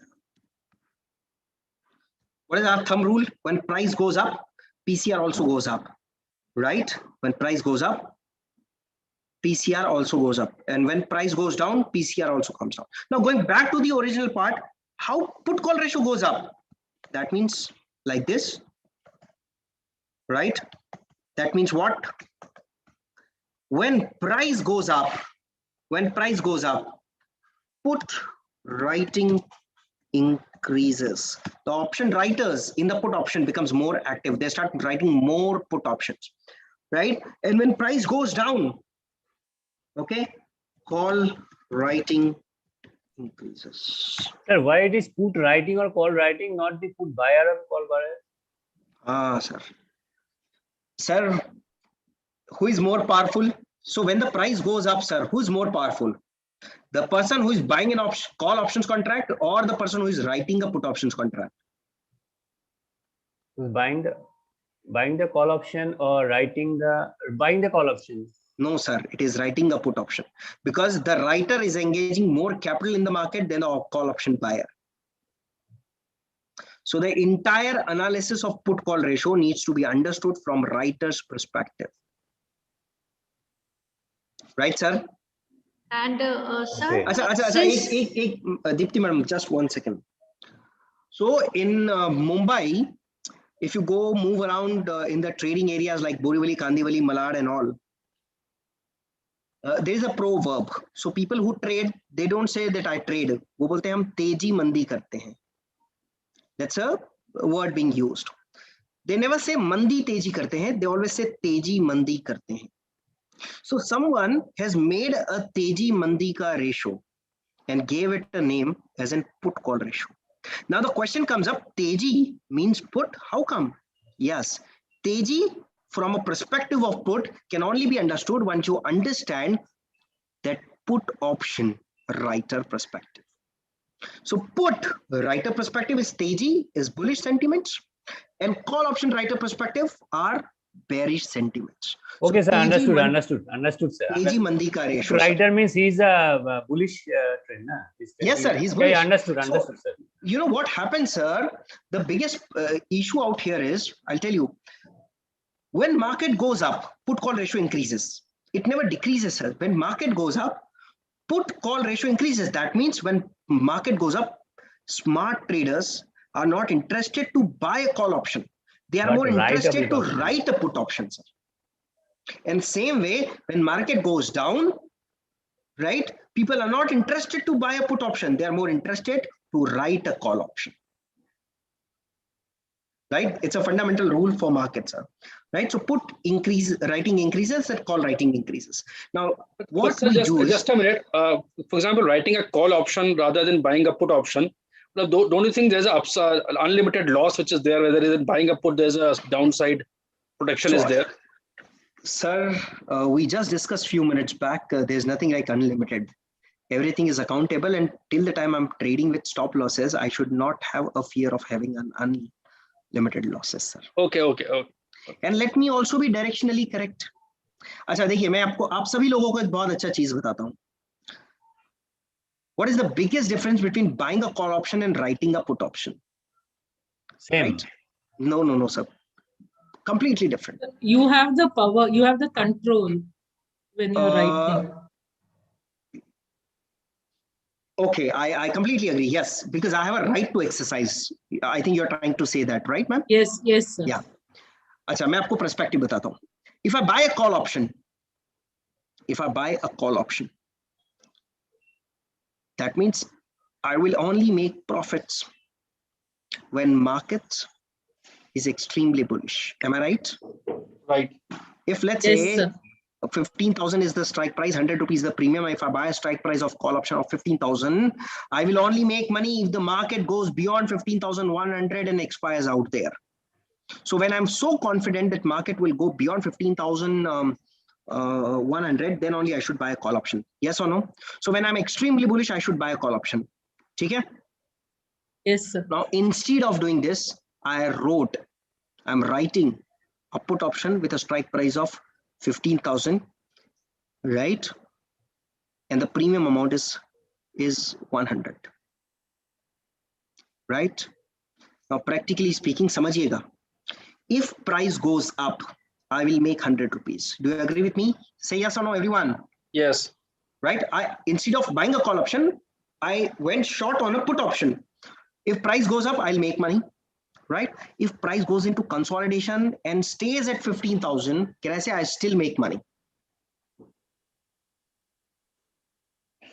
If 15,000 ka put option I wrote, you bought, you are the holder of a put option, right? I'm a writer of a put option, right? And if on the expiration date, if the price closes at 15,000 itself, you will not exercise an options. At the money options contract are not exercised on expiration date. Only in the money options are being exercised, right? So on that day, even if it closes at 15,000 itself, if price goes into consolidation on expiry date, agar 15,000 pe bazaar band hota hai, I, being a writer, still make money. Premium? Premium. Yes. Will be mine, yes, 100 rupees. Right, madam? Number 3, if price goes down to 14,910, do you know I'm still making money? 10 rupees. 10 rupees. That means what I'm trying to say is the biggest difference is now in front of you in a quick one-step example. Sorry, this is like, let's say price is out here, right? 5 things can happen now. Price can drop straight down. Okay. Price can go downward with a slower momentum. Price can go into consolidation. Price can go little up. Price can go straight away up. Now, let me tell you, if I buy a call option, I'm practically betting on this condition. This is condition number 1. This is 2, right? The direction, the probable direction which will happen in future, right? Okay.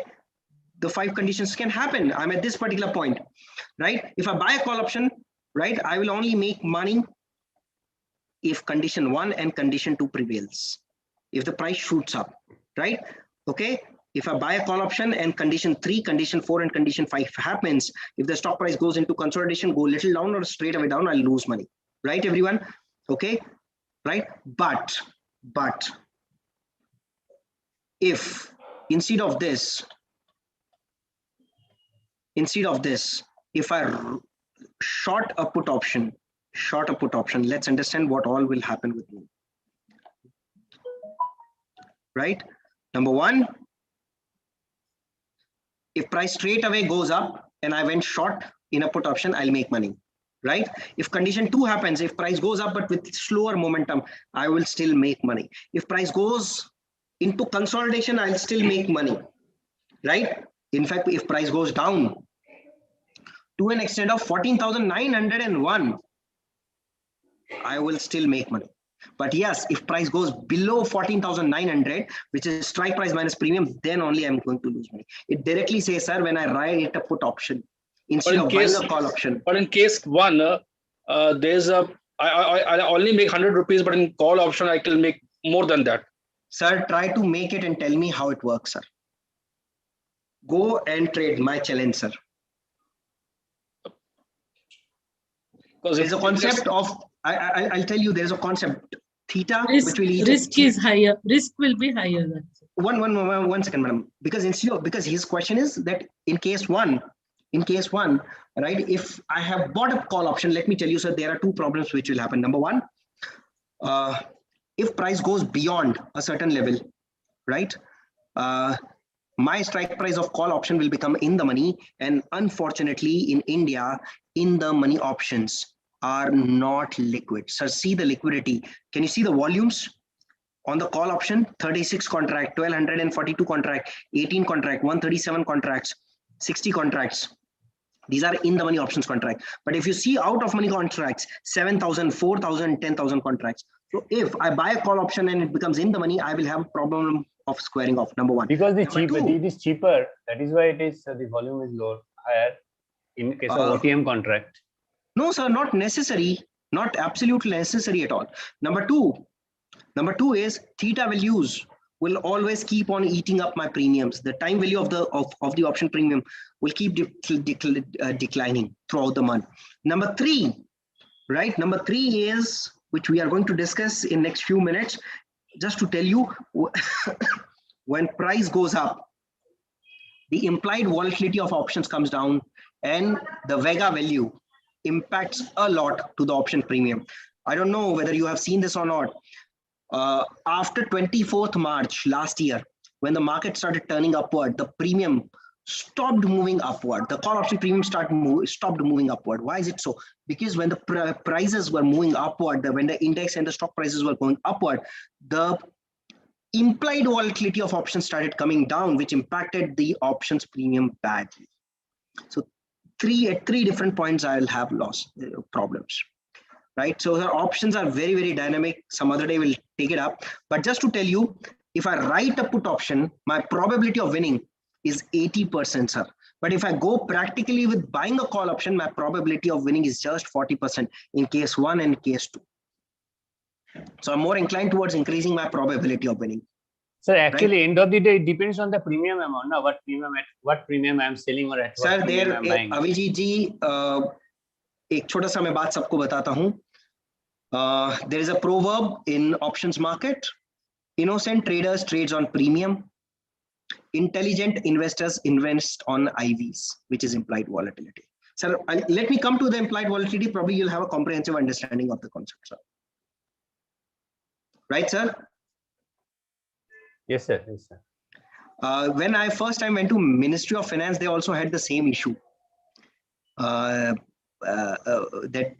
Because at that point in time, the commodity options were about to introduce, so they had a question that whether the commodity options will work good for farmers or not.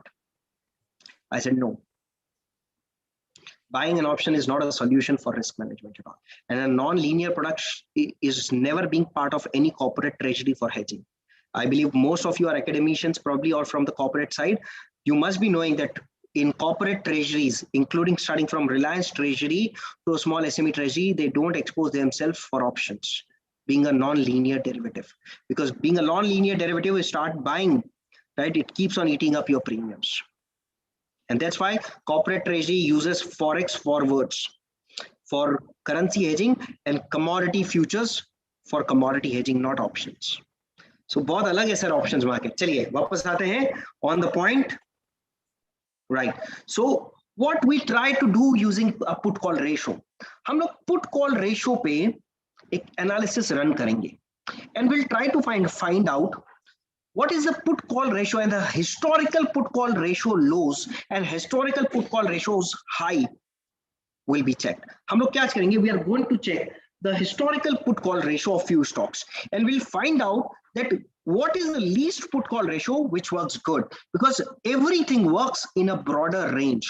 Everything works in a broader range. So सबसे पहले मैं आपको बताता हूँ State Bank of India and its put call ratio.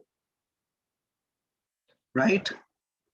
So we'll take State Bank and Nifty also.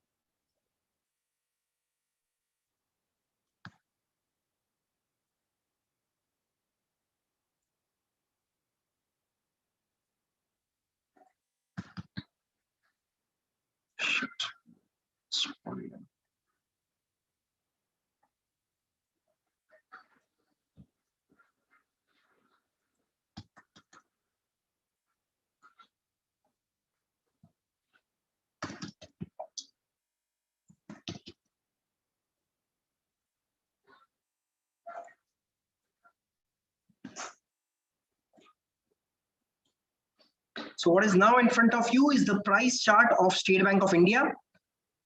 And let me apply put call ratio, right? It is now in front of you. Let us try to analyze that what kind of opportunities it was trying to give. What I'm trying to say is put call ratio trades in a band, right? So when the price goes down substantially lower, the put call ratio goes to the lowest part of the band.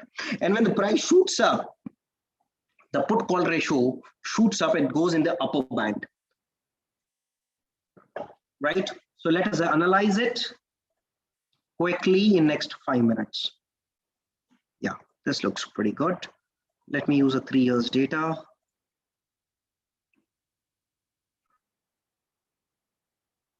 It is loading, just a moment, please.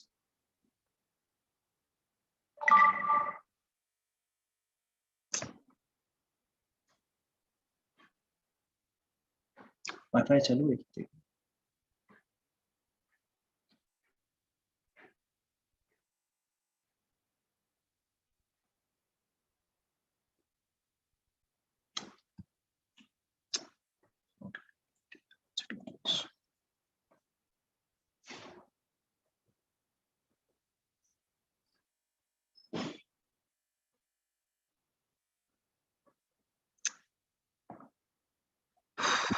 Sorry, I'm not getting the data from the vendor.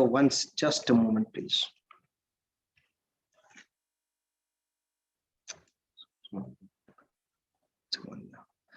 Actually, let's do this out here. Seems like there is some problem, but what I'm trying to say is I will keep a line out here, and then we'll move on to the technical part of this, right? And it is actually at 0.3, right? Yeah. So whenever your put call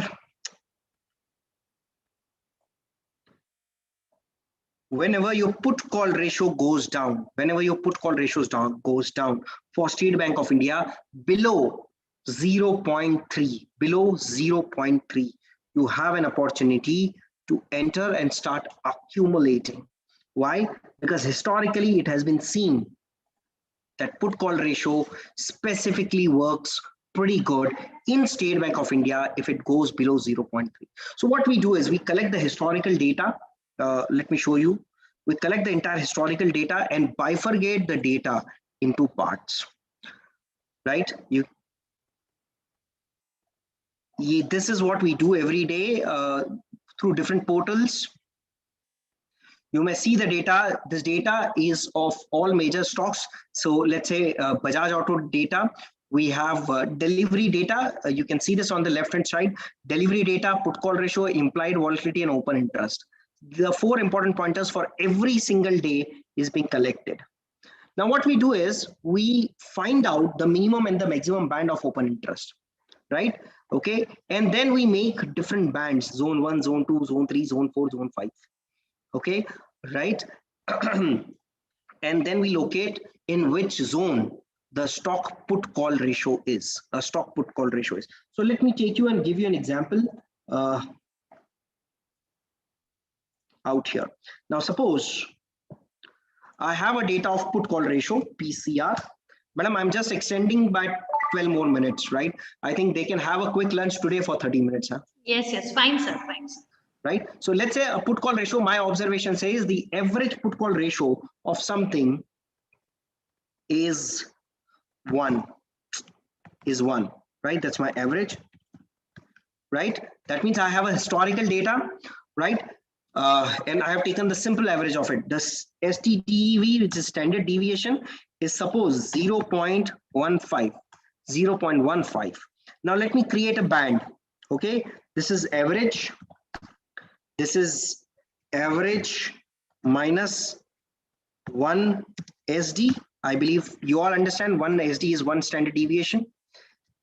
Average minus 2 SD.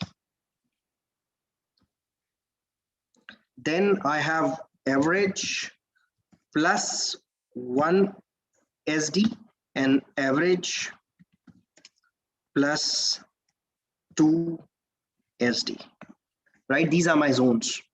So what I will do is I will write average as in 1 minus 0.85, that is 0.85, right? And the 2 types of standard deviation is 0.70. Right, on the upper side it is 1.15 and 1.30, right?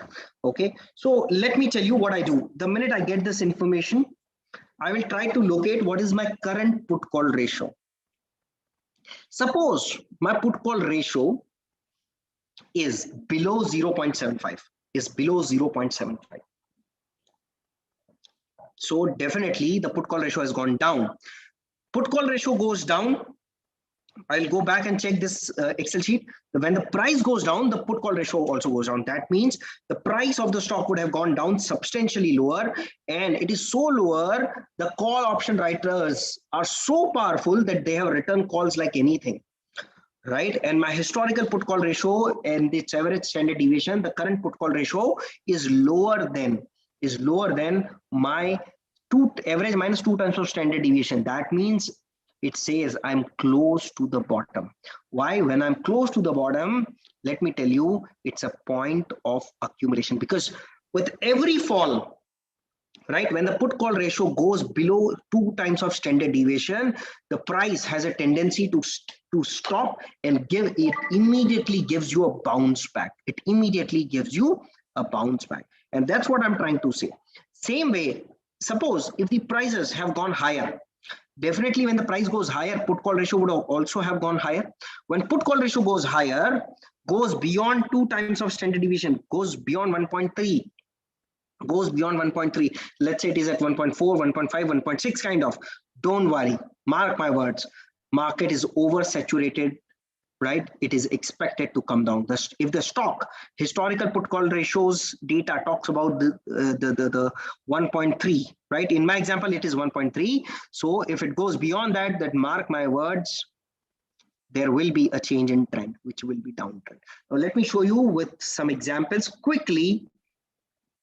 Right now, because I use this day in and out, State Bank of India, right? You may see whenever the put call ratio goes below 0.3. What is 0.3? This is a calculated level using average minus 2 times of standard deviation, right? Is a point of accumulation. Now, if you see this out here, this is the price wherein I should accumulate. This is the price at which I should accumulate, right? You may see the price is 192, right? Okay, let's check. Let's just check what has happened afterwards. The price 192, you may see this out here on the right side, the price went to 200, then, right, went so high, right? Have a look to it, the price, right, even went to 225. You can see the right hand side, the scale per se, right? Now it is more clearly visible. Now again, it gave me an opportunity. See this one, the put call ratio goes below the line. What is that line? Minus 2 times of standard deviation ke niche chala gaya hai. What is the price? The price is 176. I should again buy it. The minute I buy it at 176, you may see the price is 176, 130. You'll find a huge rally coming up in the markets. It's kind of this. Right? Same way, what you can do is you can find out the upper side, the upper band of 2 times of standard deviation and keep liquidating what you have bought initially. Right? So this is an important parameter, talks about the concentration of money in the derivative markets through options. Right? Put call ratio. Use this Excel sheet. I'll share it with Madam Deepti Madam. Madam, please circulate this to everyone. This is yes, sir. Sure, sir. Is the price following a put call or put call is following a price? Sir, price is supreme, sir. Yeah. In Gujarati, we call it as Bhav Bhagwan Che. Right, sir? So that's a rule, right? So that's okay. What is my perspective is to find out the exhaustion points. When the sellers are being exhausted, that can be easily determined through put call ratio. Number 2 is when buyers are being exhausted, right? At above two times of standard deviation, you can do it. The last point out here is there is a concept of ATM implied volatility, right? Madam, do you want me to send you the Excel sheet which I have in terms of the historical put call ratios and the data being available? Yes, sure, sir. I'll share the because email unnecessary, ID. in that case, they need to buy, the participants need to buy the data. I have last 2 years of data, the price, open interest, delivery, yes, put call ratio, kind of. So just circulate and then the data can always be used by attendees in different ways. Sure, okay, sir. I'm sharing my mail ID in the chat box. Right, ma'am. Okay, so you can put that data. You can put that file in the chat box also. Directly you can download. अच्छा sir, ठीक है, मैं कर देता हूँ sir. Right. The last point for today's discussion. The last point is today's discussion. Sir, sorry to interrupt you. Plus, sir, please do mail us also, because if some participants are using mobile, so they are not going to get file. Right, noted, madam, noted. And sir, The can last you point please out. share your mobile number and mail ID? If any queries will be there in future, so we can mail you. Certainly, ma'am. Not a problem. Okay. Thank you, sir. The last point for today's discussion is implied volatility of options. And that is the last point. If you combine price, open interest, delivery data, and implied volatility, mark my words, you will never lose money in the markets, which is your first step. And in fact, your returns on investments starts improving. So what is implied volatility? So implied volatility is the volatility of options which is implied in nature. It is not historical in nature. What you calculate using standard deviation or VAR models or exponential weighted moving average models is historical volatility, but we more believe in implied volatility.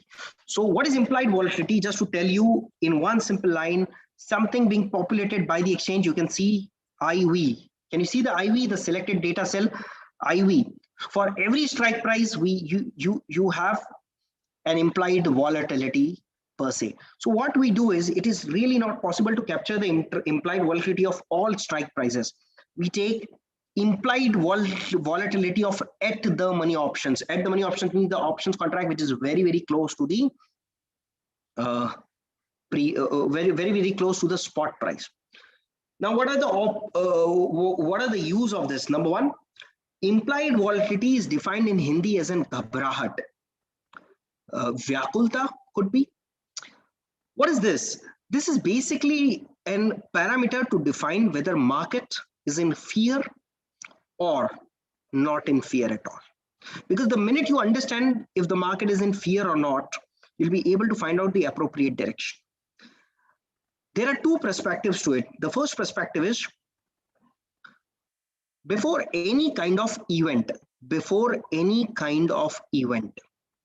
you will always find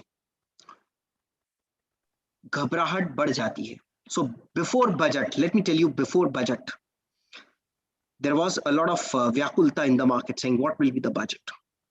But the minute certainty arrived, the budget completed at 1 o'clock, the vyakulta dropped, the घबराहट dropped. That is event based. Or could be a monetary, before monetary policy meet, when the Shakti Kanta Das ji comes on the TV channels, before that we always have a fear in our mind, right? The घबराहट, the fear starts increasing, saying, I don't know what kind of declaration he's going to make, whether he will cut the interest rates, whether he will increase the interest rates for controlling inflation or whatever or whatnot. Or if I get a news that tomorrow a CFO of a company is going to speak on a financial news channel, I have a lot of घबराहट out there. Why?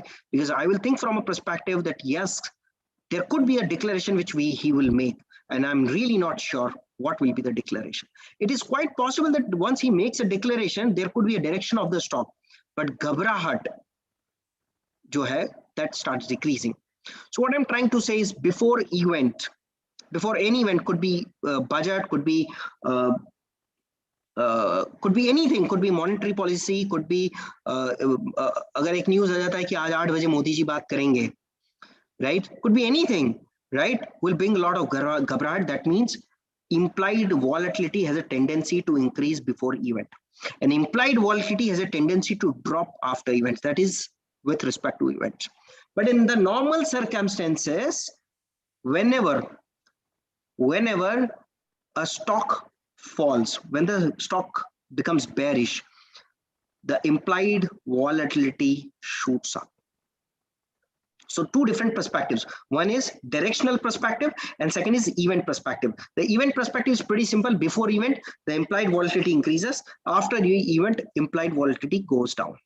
Number one. Number two is directionally, implied volatility and the stock prices are negatively correlated. Negatively correlated means when the stock price goes up, ऊपर जाता है market, हमारी घबराहट कम हो जाती है. We are pretty much secured. But when the stock price goes down, हमारी घबराहट बढ़ जाती है. Right? So we even collect the historical data of implied volatility and try to find out what was the broader range. See, there's no range for the prices. Price, something which is at 1 rupee today can become, 1 lakh tomorrow. Right? Okay, that's what we call it as stock markets there, right? Okay, but practically speaking, volatility moves in a band, and it is superb to track volatility. It is superb to track volatility. And once you are able to track volatility in the markets, which volatility, implied volatility, you'll be able to understand kahan pe sabse zyada घबराहट है और kahan pe sabse kam घबराहट है, where you have highest volatility and where you have least volatility. And according to that, you will even be able to find out that major turning points of the markets. So let me put it in the context. Okay, so usually when you plot price and the घबराहट, that is price and implied volatility, it looks like this. When prices are going upward, you will always find IV's, implied volatility, starts coming down, right? But when the market price crashes, implied volatility, that is घबराहट, right, starts increasing, right? Do you remember? Price and implied volatility trades with a negative correlation. So what I'm trying to say is, let us have a historical data in place, find out the lower and the upper zone for implied volatility. You'll be able to find out these important points. Let me highlight.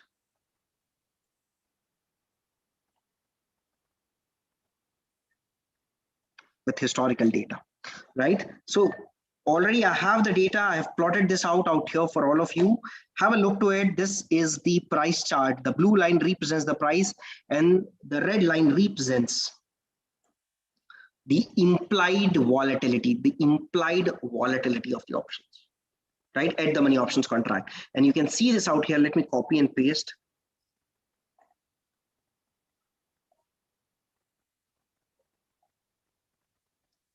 Have a look to it, right? Out here, if you see, when the price dropped, the implied volatility went up.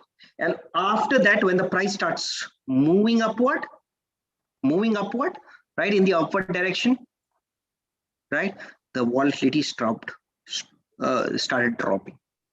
We should be aware of what are the major volatility points, what are the major volatility levels. Now, if you see this out here, you'll be surprised to know that when you are close to the highest zone of the price, right, your IVs were absolutely at the bottom. Your IVs were absolutely at the bottom.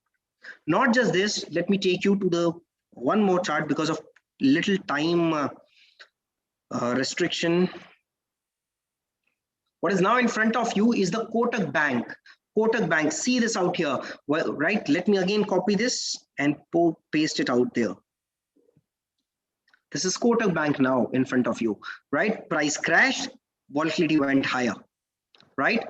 Okay, when the price started recovering, the volatility started coming down,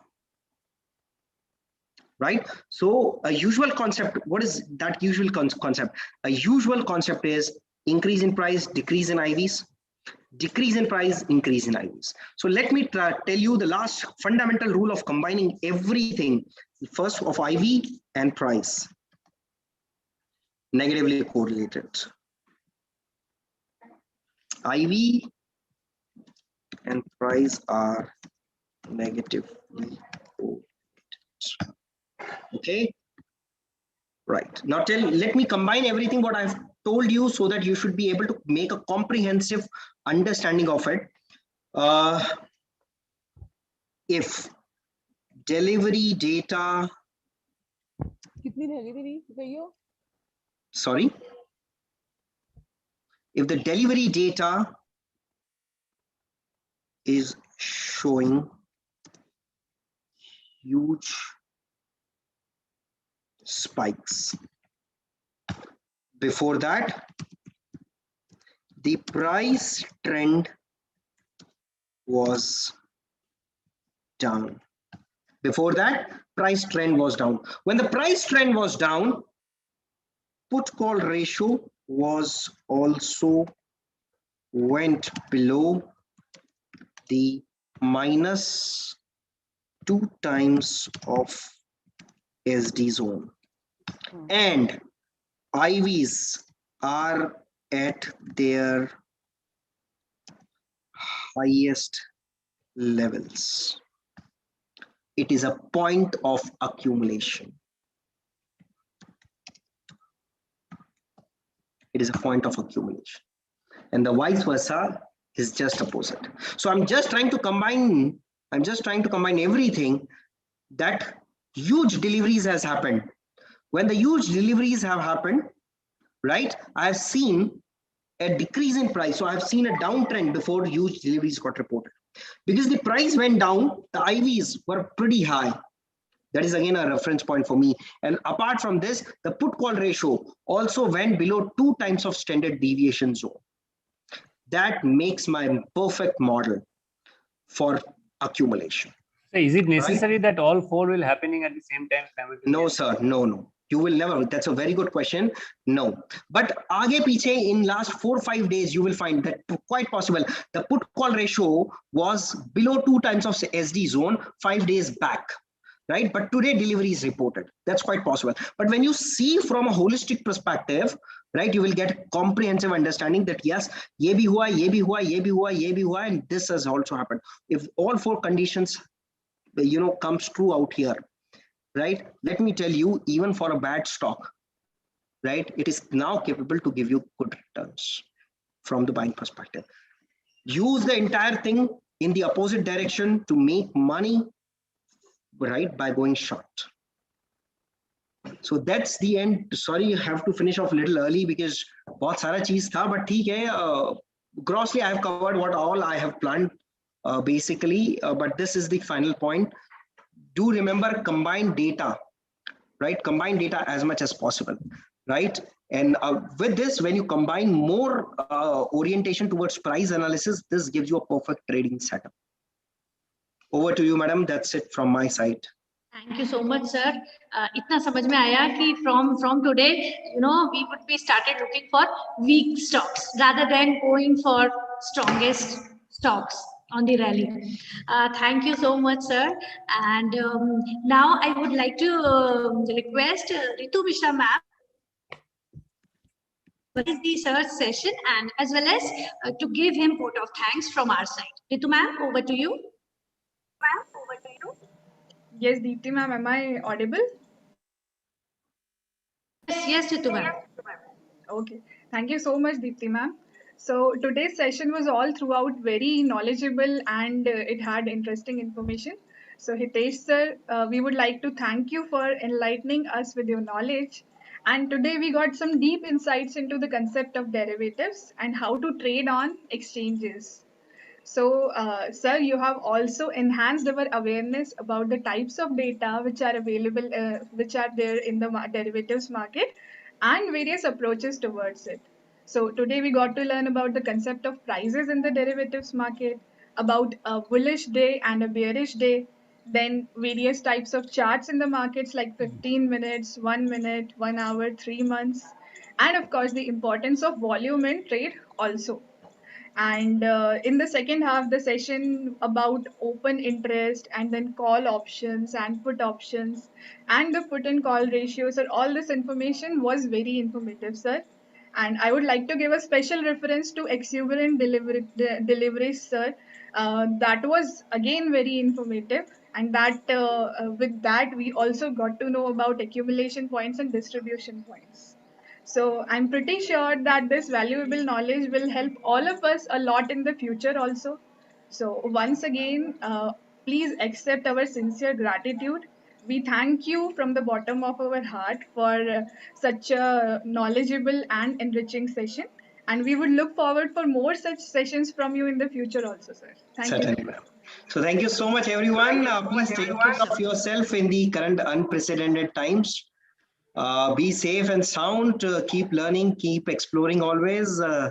Thank you so much and Jai Hind to everyone. Thank you so much, sir. Thank you. Thank you.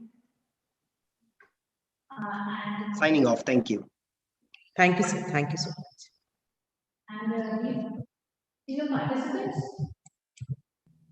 And dear participants, I would like to make one announcement for the upcoming session. That is Pranvesh Chatterjee's session. That session number 3, we are going to resume at 2:45. So now we are taking a lunch break, and Pranbesh sir's session is going to start from 2:45 p.m. And also, participants, we are forwarding a data sheet and data set from Pranbesh sirs. So kindly check your mails and download the same data so that you can have better hands-on practice during his session. So keep download the data from your mails, and of course, as the practice goes, we request you all to fill the feedback form. That is also, the link for the same is already being floated here in chat box as well as in the WhatsApp group. Okay, so participants, see you all at 2:45 for the Pranbesh session. Thank you so much. Thank you.